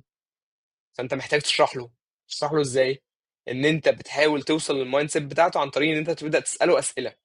انت محتاج تشوف ايه الارقام اللي بالنسبه لك انديكيتورز، تعرف الكي بي ايز في دماغه هو مش في دماغك انت. هو ده اللي كنا بنقول عليه الداتا اناليست الشاطر، يسال قبل ما يروح يعمل داشبورد. يسال الحد اللي هيستقبل منه المعلومه او اللي هيستقبل منه الداشبورد دي، انت متوقع تشوف ايه الكي بي ايز اللي عندك، ايه الحاجات اللي بتحركك وبتوديك من دايركشن لدايركشن، ويبتدي يعرضها له في شكل ستوري تيلينج. ما يبقاش حاجه مرصوصه كده بشكل عايم، لا. سي مثلا يبقى عندك فوق مثلا حاجه اسمها اوفر فيو ده بيقول له الفاينل كده بسرعه ايه اللي حاصل فيها. بعد كده تبدا تقسم مثلا اربع اجزاء الداشبورد بتاعتك. جزء بيحكي له اليوزر الكاستمر تشيرن مثلا، جزء بيحكي له الريتنشن، جزء بيحكي له الديليتد مثلا. دي كلها امثله. بس انت اللي هيفتح الداشبورد شايف قدام عينه الدنيا متقسمه سيكشنز. انا عايز ابص على سيكشن الاوفر فيو بسرعه، بصيت خلاص عرفت. بحط له بقى انديكيتورز، اسهم، مقارنات بين الشهور وبعضها. ده كله بيفرق في الشكل بتاع العرض بتاع الداتا بتاعتك، وبيسهل عليه ان هو يفهم. دي بتبقى دايما جاب حاصله بتوين الحد اللي هو سي اس والناس اللي شغالين اي شغلانه تانية. ان هو دايما بيبقى شايف ان انت ازاي مش فاهم ده. هو مش فاهم ده طبعا، هو مستحيل يفهمه لانه ده مش شغله. او انت محتاج توصل له، هو مش هو اللي هيوصل لك. انت اللي محتاجه ان هو اللي إمم. يفهمك، مش هو اللي يفهمك. أيوه، أيوه فهمت قصدك. بس فكرة التبسيط أصلًا في الموضوع دوّة والvisualization بيبقى عليه عامل لازم، كبير في الموضوع ده برضه. بالظبط، لو انت ما بتتعاملش مع حد تكنيكال لازم تحسب مليون مره الفيجوال بتاعتك دي هتتشاف ازاي. صح. طب وبيقول لك لو لقيت بيانات غير منطقية، بتعالج إزاي البيانات الغير منطقية؟ لقيت حاجة مثلًا غير منطقية في الdata. هو ترجع تقريبًا قصده على للكاستمر. outlier والّا إيه مش عارف. غالبا الاوتلاير اللي هو الفاليو، ولا فاليو كبير جدا. عندك يعني ثلاث حاجات هنا. هترجع للداتا انجينير، وعشان كده على فكره الرول الاستحدث بتاع الداتا اند اناليتكس انجينير، لان انت مش هتضطر ترجع للداتا انجينير، انت هتروح تعمل الخطوه دي بنفسك. ترجع للداتا انجينير نخليه يتشيك البايب لاين، البايب لاين دي جايبه داتا صح ولا غلط. لان كده في إمم. مشكله، لو في رقم كبير جدا محتاجين نفاليد الرقم ده. بعد كده هترجع للبرودكت اونر بتاع البروجكت او بتاع الداتا دي. يعني بيبقى في كده حد في الشركه هو عارف على اساس ايه الداتا دي اتحسبت وجت بالطريقه دي، لعامل الكي بي اي ده مثلا. فترجع تتكلم معاه ودiscuss هل الرقم ده لوجيكال. غالبا هو هيروح يحسبها مانيوال، الحد ده يحسب الارقام دي مانيوال ويقول لك اه ده لوجيكال، ده ممكن يطلع لو حصل كذا وكذا وكذا يطلع. فهتعمل فاليديشن كروس فاليديشن على ان كذا وكذا حصل، فبيزد على ده بقى في عندي رقم كبير جدا. فهي ليها كذا كيس، مفيش كيس معينه تقدر تعرف بيها. تشيك منها باشمهندس نادر برضه باشمهندس نادر السيد بيقول لك إيه الحاجات اللي أركّز عليها في بداية حياتي اللي تساعدني فعلًا أتعلّم أسرع ويفتح لي فرص سواء هنا في مصر أو برّه مصر، يعني إيه الحاجات اللي يركّز الت- عليها وهو بيتعلّم؟ التزام. التزام. التزام التزام. وارغام الذات على على الحاجه اللي هي مش حباها. عمر نفسك ما هتكون حابه المذاكره. انسى الموضوع ده خالص وما تستناش لما يبقى عندك شغف، عشان مش هيجي. مفيش حاجه اسمها كده. انت محتاج ماشي. ان انا بشتغل، يلا انا بشتغل وهفضل اشتغل حتى لو انا حاسس ان انا مش قادر اعمل ده، بس انا لازم اعمل ده عشان عندي مسؤوليات، عندي كارير عايز اعمله، عندي حاجات عايز اعملها. ومش هضغط عليك واقول لك انه لا انا اجمد واحد في الدنيا وما بتعبش، كلنا بني ادمين وكلنا بنتعب. بس ما ينفعش يبقى ده الغالب في حياتك. يبقى منطقي لو ده 20% لحظات في حياتك وال80 باقيين انت بتعمل ده غصب عنك. بس وانس ان انت وصلت ودقت طعم النجاح هتعرف هتنسى كل ده اصلا، انت مش هتفتكر اي حاجه من الحاجات دي. صح، زي الفل، الله ينور عليك. ماشي، هو برضه من الحتة التكنيكال عشان خاطر لو كان قصده الحتة التكنيكال يبقى تبقى في الغالب المايند سيت إذا كنت داتا انجينير وين- أو إذا كنت داتا اناليست. يس، ايا كان انت زي ما قلنا في الاول انت محتاج تعرف الرول بتاعك ده ايه الاوتكم بتاعه، حاول الناس مستنيه منه تتعلم ايه. تتعلم مثلا الفيجواليزيشن نفسها، ايه الاساسيات وعلم الستوري الفيجواليزيشن. تيلينج. مش هنروح مثلا الستوري اطبق تيلينج الفيجواليزيشن على اصلا. باور بالظبط كده. بالظبط، دي مشكله. ان انا معايا التول ومعايا الفيجوالز رحت طبقتها، هتحط الفيجوالز دي فين؟ هتحطها بأني شكل؟ ده علم، ده مش من فراغ، احنا مش بنحط الفيجوالز كده. صح. استاذه ريهام بتقول لك انا كويسه الحمد لله في سيكوال وفي باور بي اي، المهم اتعلم ايه بعد كده ومطلوب في سوق العمل. هي بتقول لك اتعلمت مايكروسوفت فابريك تقريبا ولا باور حلو ابس فابريك. ولا وي اوتوميت، اوكي. ولو في حاجه تالتة يا ريت حضرتك تنصحني بيها. يعني شايف هنرجع تاني ونقول نفس اللوب وجاوبنا على الأسئلة دي في خلال البودكاست. محتاج تتعلم لان fundamentals هي مش بتاع تول. الساينس نفسه. بالظبط، انا مش عايزك مم. تتعلم تول، عايزك تتعلم فاندامنتال بتاع التول بتاع الحاجه نفسها، بتاع العلم نفسه. عايز تعرف statistics، تعرف ازاي تحلل، تعرف بايثون، تعرف المين كور بتاعك. بعد كده التولز كده كده هتيجي. وكده كده مع كل شركه. انت اتعلمت دلوقتي باور بي اي، رحت شركه بتشتغل تابلو هتقول لهم هنسويتش كلنا على باور بي اي عشان انت عارفه باور بي اي؟ لا، you have to know صح. تابلو. فهتبقى عارفه تابلو لان انت اوريدي خلاص انت فاهمه نولج، خلاص الموضوع بسيط. طيب زي الفل. باشمهندس علي بيقول لك السي في قوي ازاي يخلي السي في قوي يوصله للشركات. يعني هل السي في فيه طريقة معينة اوكي. انت بتتبعها في السي في ولا يعني هو لو السي في انت اصلا لو مفيش؟ احنا لا لو احنا بنتكلم في فريش، لو احنا بنتكلم في حد فريش او جونيور، يفضل انه ما يعديش صفحة صفحة ونص. رغي كتير بالنسبة لحد صغير بالنسبة لنا بيبقى انديكيتور وحش جدا جدا. ان هو انت غالبا بتحاور عليا، او كاتب حاجات كتير معلومات انا مش محتاج اعرفها خالص، او مش مهتم ان انا اعرفها. وحاول دايما ما يبقاش عندك سي في واحد لكل الشغلانات. يعني انت مثلا شايف نفسك كويس داتا اناليتكس وداتا انجينير، اعمل 3 سي فيز. لما تلاقي داتا اناليتكس انجينير قدم فيه واحد جامع الاثنين، لما تلاقي داتا اناليتكس قدم فيه بتاع الداتا اناليتكس. ما قلتلكش ان انت تشيل كل جزء الانجينيرنج كله منه، بس ما تبقاش مدي نفس الحق للانجينيرنج على الاناليتكس وانت راح تقدم على شغلانه عايزه اناليتكس بس. فاهم قصدي؟ يعني ايوه، حاول ما تبقى ده اللي انا سبيسيفيك كنت قوي في المطلوب. تلاقي ان هو باعت لك سي في فيه 5 صفح، يعني هو مش جورنان، هو انت انا انت فاهم. مش هقعد اقرا ده كله. يعني انا عندي اصلا استيميتد تايم ان انا ابص على السي في حوالي 8 ثواني. لان انا برضو الناس ما تبقاش متخيله، احنا لو جاي لنا مثلا لو فتحنا بول على بوزيشن غالبا بيبقى جاي لنا من 300 ل 400 سي في. ده بعد الفلتريشن بعد الاي تي اس. انا لو قعدت تمام. ابص على كل واحد دقيقه انا غالبا هضيع اسبوع شغل. إمم. فانا ما عنديش اكتر من 8 10 ثواني عشان ابص على السي في. فهو لو 5 صفحات انا هظلمك لو قبلتك. هظلم غيرك قصدي لو قبلتك، وهظلمك لو رفضتك. بس اقل الضررين ان انا ارفضك إمم. بس. عشان خاطر تقلب للي بعده، أنت هتضيّع وقت فيه كان زمانك شُفت 2 ممكن يكونوا أجمد منه. بالظبط، فهيبقى اقل الضررين هنا ان انا ارفضك للاسف. فحاول وانت فريش وانت صغير، محدش مستني منك حاجه. فكك من لينكد ان، فكك من الكلام اللي الناس عامله جامده جدا وبتاع. وانت صغير محدش مستني منك حاجه. اتعلم، اتعلم وخد حقك. حقك انك تتعلم، حقك ان شركتك تنفست فيك على الاقل 6 شهور طالما انت جونيور. حقك انك تاخد وقتك وتغلط، عشان انت لو ما غلطتش وانت صغير تغلط وانت كبير، ودي مصيبه اكبر بكتير. صح. فخد وقتك، اتعلم واهدى. باشمهندس يوسف أمجد بيقول لك إيه رأي حضرتك في الأدوات اللي هي no code في حاجات زي الETL؟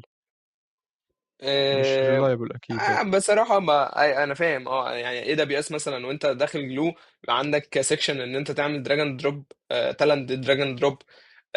بص انا بصراحة ده بريفرنس شخصي، بس انا شايف انه لو عملت السكريبت بايدك دي احسن بكتير بكتير. انت عارف يعني كل هو لاين انت هو كاتبه ليه.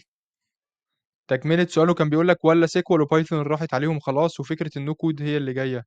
لا لا لا خالص خالص خالص خالص. بالعكس، انا مثلا مديري عندي، ومديري ده اولموست بقاله 20 سنه خبره في فوداكوم. حد تقيل جدا عموما، يعني في العموم. إمم. عنده كونسيرن رهيب لو حد فينا عمل اي تي ال نو كود.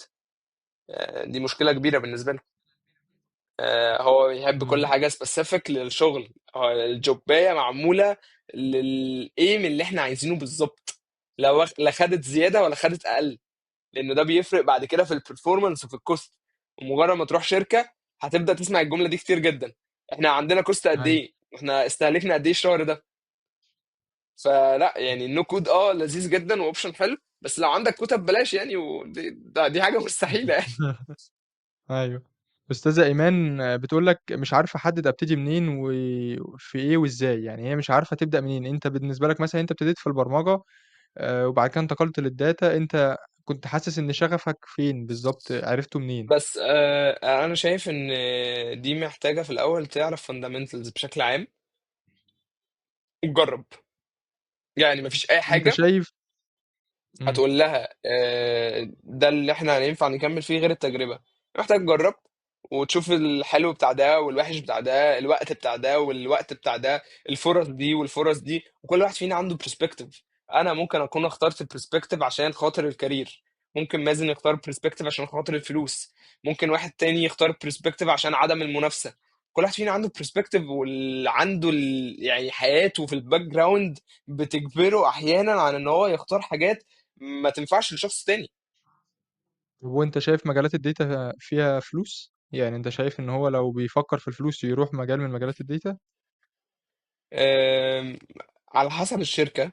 هرجع واقول لك على تاني. حسب الشركة. عن إمم. عندك نفس البوزيشن هنا في مصر، ممكن نفس البوزيشن بياخد 10,000 جنيه، وفي شركة تانية بياخد 50,000 جنيه، والاتنين على نفس الليفل، صح. والاتنين في نفس الحتة. فما اقدرش اقول لك فيها فلوس او ما فيهاش فلوس. هي في الاخر بتبقى حاجة راجعة للشخص نفسه. هو قادر يماركت لنفسه بشكل عامل ازاي، قادر يبيع نفسه بصورة عاملة ازاي، وده مش عيب. انت اتعلمت كتير وتعبت كتير، فمن حقك انك تقدر القيمة اللي انت شايفها مناسبة لنفسك. في ناس بتقبل بالقليل، ممكن عشان هو عنده ظروف بتخليه يقبل بده. بس لو في ممكن حد تقبل بيه في فعلا ما البداية، عندوش بس مش ظروف. طول عمرك. بالظبط، بس لو فعلا حد ما عندوش ظرف يخليه يقبل برقم هو عارف ان هو بعيد عن الماركت. والنهارده بقى عندنا جروبس كتيره منها على الفيسبوك. دونت ورك زير بقى من اشهر إمم. الجروبس الموجوده في التك بالتحديد. تقدر تسال هناك. وعندك اي جي فاي في إمم. اناليسز للسالاريز في مصر.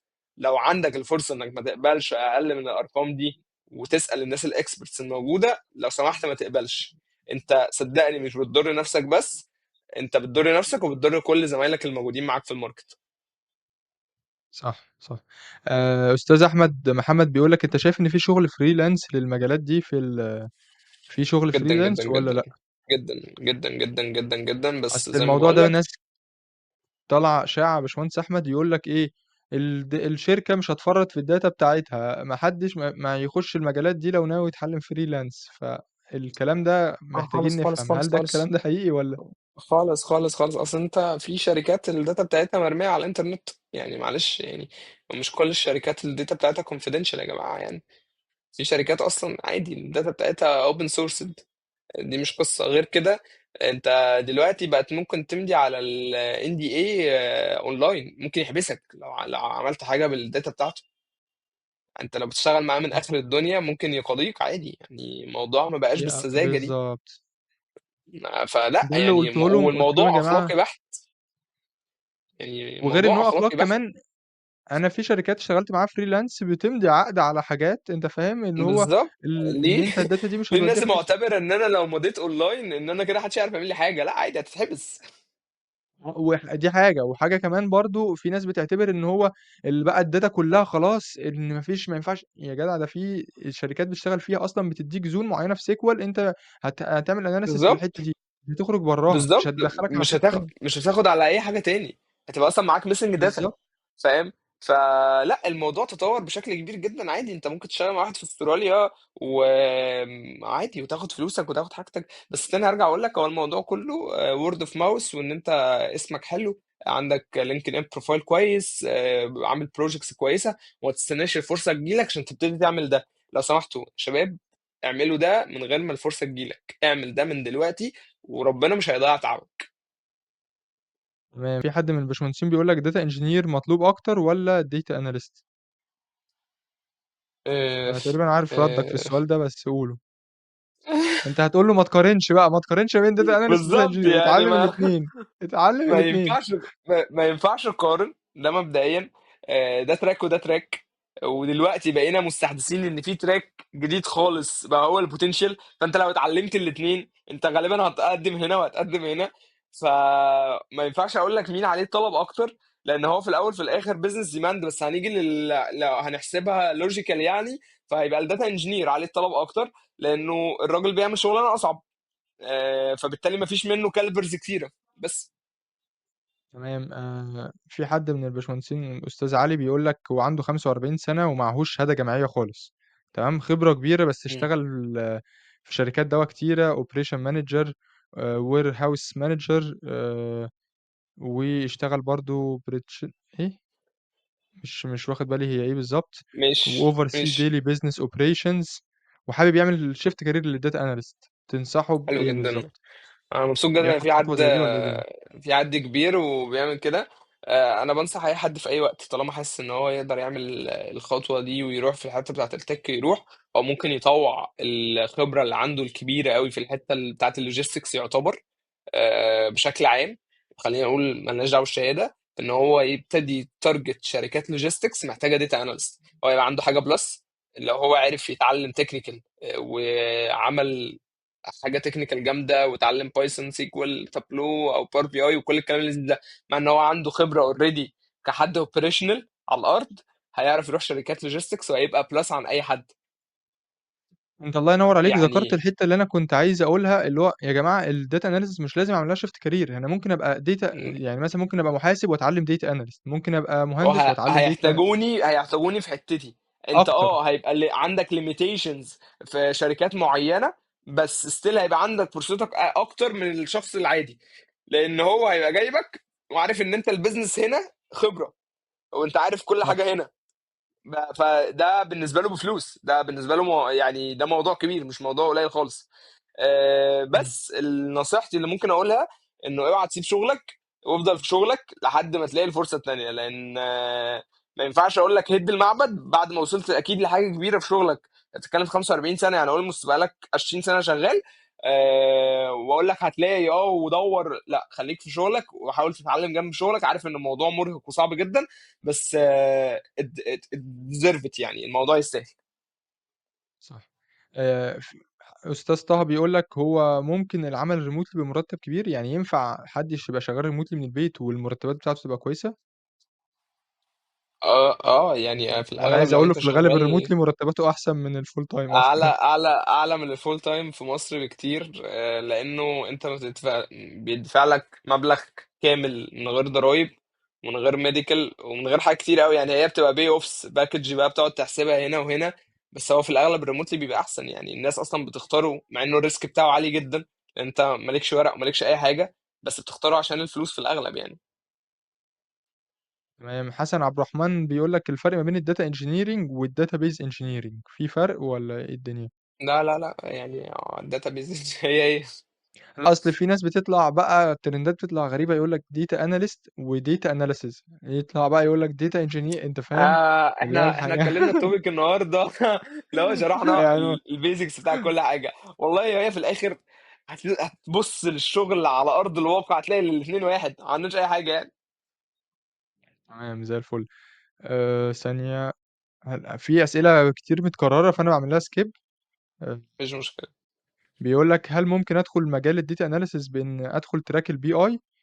يعني هو ينفع يبدا بالبي اي ولا يبدا البي اي من اول الحاجات الموجوده. احنا قلنا البي اي ده مم. حد بيجيله الداتا زي ما بيقولوا كده نظيفه خالص، وهو بيعمل بقى مم. فيجواليزيشن محترمه، وتبقى بدايه كويسه طبعا. لو حد فريش يبدا بي اي، هيبتدي بعد كده يتعلم اكتر اناليسيز، هيبتدي هو اللي يجيب الداتا بتاعته بنفسه. بعدها يتعلم اصلا الداتا بتتجاب ازاي من السورس، ويعمل لها بايب لاينز، ويبقى داتا انجينير. فبدايه حلوه جدا طبعا. تمام. واحمد بيقول لك هو في فكره الفول ستاك، تمام، داتا بروفيشنال زي مثلا فول ستاك، زي فرونت اند وباك اند فول ستاك، ماشي، هو ينفع هو حد يبقى ملم بقى بعلوم الداتا كلها، ده داتا انجينير، داتا ساينس، داتا اناليسيز؟ بص، هي دي بتبقى كيسز، يعني بتبقى ناس قليله. بس احنا ابتدينا نشوف الدايركشن ده النهارده، ان ابتدى اورجانيزيشنز كبيره ومالتي ناشونال كومبانيز النهارده انا عايز داتا اند اناليتكس انجينير، عايز واحد بتاع داتا وانجينيرنج وبي اي وداتا اناليسيز مع بعض. بعد شويه هيتكلم انه انا عايز فولي داتا جاي، اللي هو بقى كل اللي فات ده مع داتا ساينس. فهي بتبقى كوبينج للماركت نفسه. احنا الناس بتحاول تتعلم اكتر. في الاول ما كانش عندنا اصلا حاجه اسمها داتا انجينير، ولا ناس جامده في الداتا انجينير. فابتدت الناس تتعلم، ابتدى يبقى في داتا انجينيرنج وداتا اناليتكس وهكذا. بعد كده الناس اتعلمت، فابتدينا نروح ان احنا نمرج الاثنين. فاي ثينك قدام هيحصل ميرجنج تاني وهكذا يعني. الانسان زي عموما طول ما الفل. هو شغال بيفضل يتعلم، بيطور، بيزود. فبتلاقي نفسك عندك السكيل، فبتلاقي الشركات طب خلاص ماشي، احنا ممكن ناخده بالسكيل دي، وبدل ما نجيب ثلاثة أربعة احنا هناخد واحد. طب زي الفل. حد احمد وائل بيقول لك الجي بي اي بيفرق في الشغل، ده تقريبا انت جاوبت. والدي خلاص. اس اللي هو الداتا اناليسيس تقريبا، او الماشين ليرنينج لو انا متخرج من كمبيوتر ساينس، بتفرق يعني انهي اقرب ليه بالنسبه له تقريبا؟ بيقول لك الماستر ايه وضيعته في سوق العمل. مش عارف مش قصده فاهم ايه بس السؤال. تقريبا انا ما فهمتش مش السؤال فاهم برضو. السؤال. هو انهي اقرب ليه تقريبا في الشغل، الداتا اناليسيز ولا الماشين ليرنينج، وهو متخرج من كمبيوتر ساينس؟ يعني الاتنين بدايتين كويسة، بس لو انت هتشتغل في الداتا فخلاص داتا اناليسيس طبعا. تمام زي الفل. بس انا يعني انا آه مثلا جاي من الباس التاني، يعني انا جاي من الاي اي عادي. طب زي الفل. حسن بيقول لك هل مجالات الداتا مكملة ولا ترند وهيخلص؟ لا لا يا راجل، يا راجل، ترند ايه يا راجل؟ ما ينفعش يكون ترند اصلا بعد كل الداتا دي وكل الكلاودز اللي بتتفتح في الدنيا دي. والسعوديه النهارده بتفتح اكبر داتا سنتر في الشرق الاوسط، وتقول لي ترند وهيخلص؟ هما الناس شافت الامباكت بتاع الداتا، بس هو كل اللي حصل ان هو طلع البيزنس ترند شاف عشان بعينه. الامباكت بتاعه. بالظبط. بالظبط. بس مش ترند وبعد كده هيقع، لا هو ترند عشان الامباكت بتاعه مش اكتر. تمام. آه ازاي اتخلص من الجاب بين التعليم والشغل؟ اغلب الناس بتقولك المشاريع والتدريبات هي اكتر حاجة مهمة. تمام. يس. والتدريبات بقت طلباتهم خيالية، ان هو ينزل تريننج في دي الشركة. مشكلة كبيرة، دي مشكلة كبيرة جدا بجد. أنا متضايق إن أنا بشوف الريكويرمنتس دي في التريننجز. يا جماعة حاولوا تسهلوا على الناس شوية، حاولوا تاخدوا الناس تعلموها، يعني زكاة العلم نشره. ف مش عارف، بس بحس إنه ابتدينا نحط ستاندرز للانترن، إن أنا عايز جونيور. ويا ريت لو جونيور واخد انترن قبل كده. فأنت من الآخر عايز تجيب انترن يساعدك في الشغل شهرين ثلاثة، أنت مش جاي بتعلمه. مع ان هو التارجت والايم ان انا اجيب انترن عشان افيد السوق كله. فكله بيقول لا، وانا اعمل ليه كده ما غيري يعمل. ما انت لما كل واحد فينا يقول ما غيري يعمل، مش هنلاقي بعد كده كالبرز. الناس مش هتكون متعلمه كويس، هي امباكت علينا كلنا. فانا حاسس بالبين ده، بس والله بنحاول نساعد الناس على قد ما نقدر. اي حد في الماركت بيبقى في ايده ان هو يساعد الناس ان هم يدخلوا انترن، بيحاول يشير، يحاول يزق الناس على قد ما يقدر يعني. طب زي الفل. بيقول لك أدهم بيقول لك إيه، بيقول لك إن تدريبات الداتا انجينيرنج قليلة وما لقيتش غير 4 تدريبات بس والفرص بتاعتها قليلة. وأعتقد أنت جاوبت على السؤال ده في حتة إن الداتا انجينير أنت تدمجها مع داتا اناليسيس، فأنت تشوف الفرصتين مع بعض ما تفضلش إيه. بالظبط. وغير كده يعني بص، انترن داتا انجينير قليله، لا صعب قوي. اكيد بتدور في زون معينه او منطقه معينه، يعني حاول الناس تطلع بره مصر عادي. يا باشا انت مش خسران حاجه، قدم. ما تقدم يمكن يجي لك الاوبورتيونيتي. يعني انت ليه خايف ان انت يجي لك اوبورتيونيتي تدريب مثلا في انجلترا؟ ما تقدم. أيوه زي الناس الفل. بتكسل طب احيانا، بتقدم احيانا بس على الايزي ابلاي. دي مشكله برضه. محمد بيقول لك آخر سؤال بقى عشان خاطر احنا طولنا على الباشمهندس جامد، وصراحة كفاية إن هو استحملنا ولا كل ده يهمك. ولا ساعتين يهمك يا مازن. أهو وإيه. اتشرفت بيك أيوه. واتشرفت بالناس كلها الله والله. يخليك. الله يخليك يا باشمهندس. محمد بيقول لك الداتا انجينيرنج عكس الداتا اناليسز، وكذلك في وفرة في المحتوى في الداتا اناليسز اكتر من الداتا انجينيرنج. فهو بص، بيقول لك يبدأ داتا اناليسز ولا داتا انجينيرنج ولا داتا ساينتست. ودي اعتقد انت جاوبتها اكتر من مرة. جاوبتها ماشي. وقلنا حوار الوفرة والقصة دي كلها بسبب موضوع الصعوبة مش أكتر. موضوع إن الداتا انجينيرنج فيها أفرع كتيرة أوي، برانشز كتيرة أوي. فصعب أوي إن أنت تلاقي حد يشرحها كلها من أولها لآخرها كونتنت محترم. يعني الموضوع بيبقى بجد هيدك كبير. صح صح. آه انا اتبسطت والله العظيم، اتبسطت جدا باللي انت ربنا بتقوله ده يا يخليك يا باشمهندس. مازن. انا ربنا نفسي يخليك. استفدت يعني، بعيدا عن اي شيء انا استفدت من البودكاست ده صراحة. ربنا يخليك والله، ربنا يخليك يا مازن. انا اتشرفت بوجودي معاك، واتمنى بس ان الناس يعجبها البودكاست وفعلا الناس تستفيد. ولو اي حد عنده اي سؤال ما يكسفش ان هو يدخل يبعت في الدي ام. بعت ناس كتير قوي. ربنا ونسيب سمع اي حد ما ردش. عايز اقول ونسيب حاجه. احنا اتفضل. بس بعمل زي ما ناس كتير عملت معايا وردت عليا وساعدتني. فنفسي ان انا لو في اي فرصه قدامي ان انا اقدر اساعد بيها حد، فمحدش يتاخر في ان هو يدخل يسال سؤاله. وان شاء الله هحاول ارد. اوريدي من بعد ما نزل البوست في ناس كتير دخلت، حاولنا نساعد اللي نقدر عليه. وان شاء الله لو بعت قدهم 100 مره هنحاول نساعد كل الناس اللي هتبعت. باذن الله. وانا كده كده هسيب لكم برضو اللينك بتاع البروفايل بتاع باشمهندس احمد في لينكد ان في الديسكريبشن بتاع وصف الفيديو، ان شاء الله تقدروا تخشوا تتابعوه وتسالوه بقى براحتكم. هو كده كده مستعد ان شاء الله، وان شاء الله. وربنا يكرم باذن الله ان شاء الله. يا شاكر رب ليك يا باشمهندس باذن احمد. الله.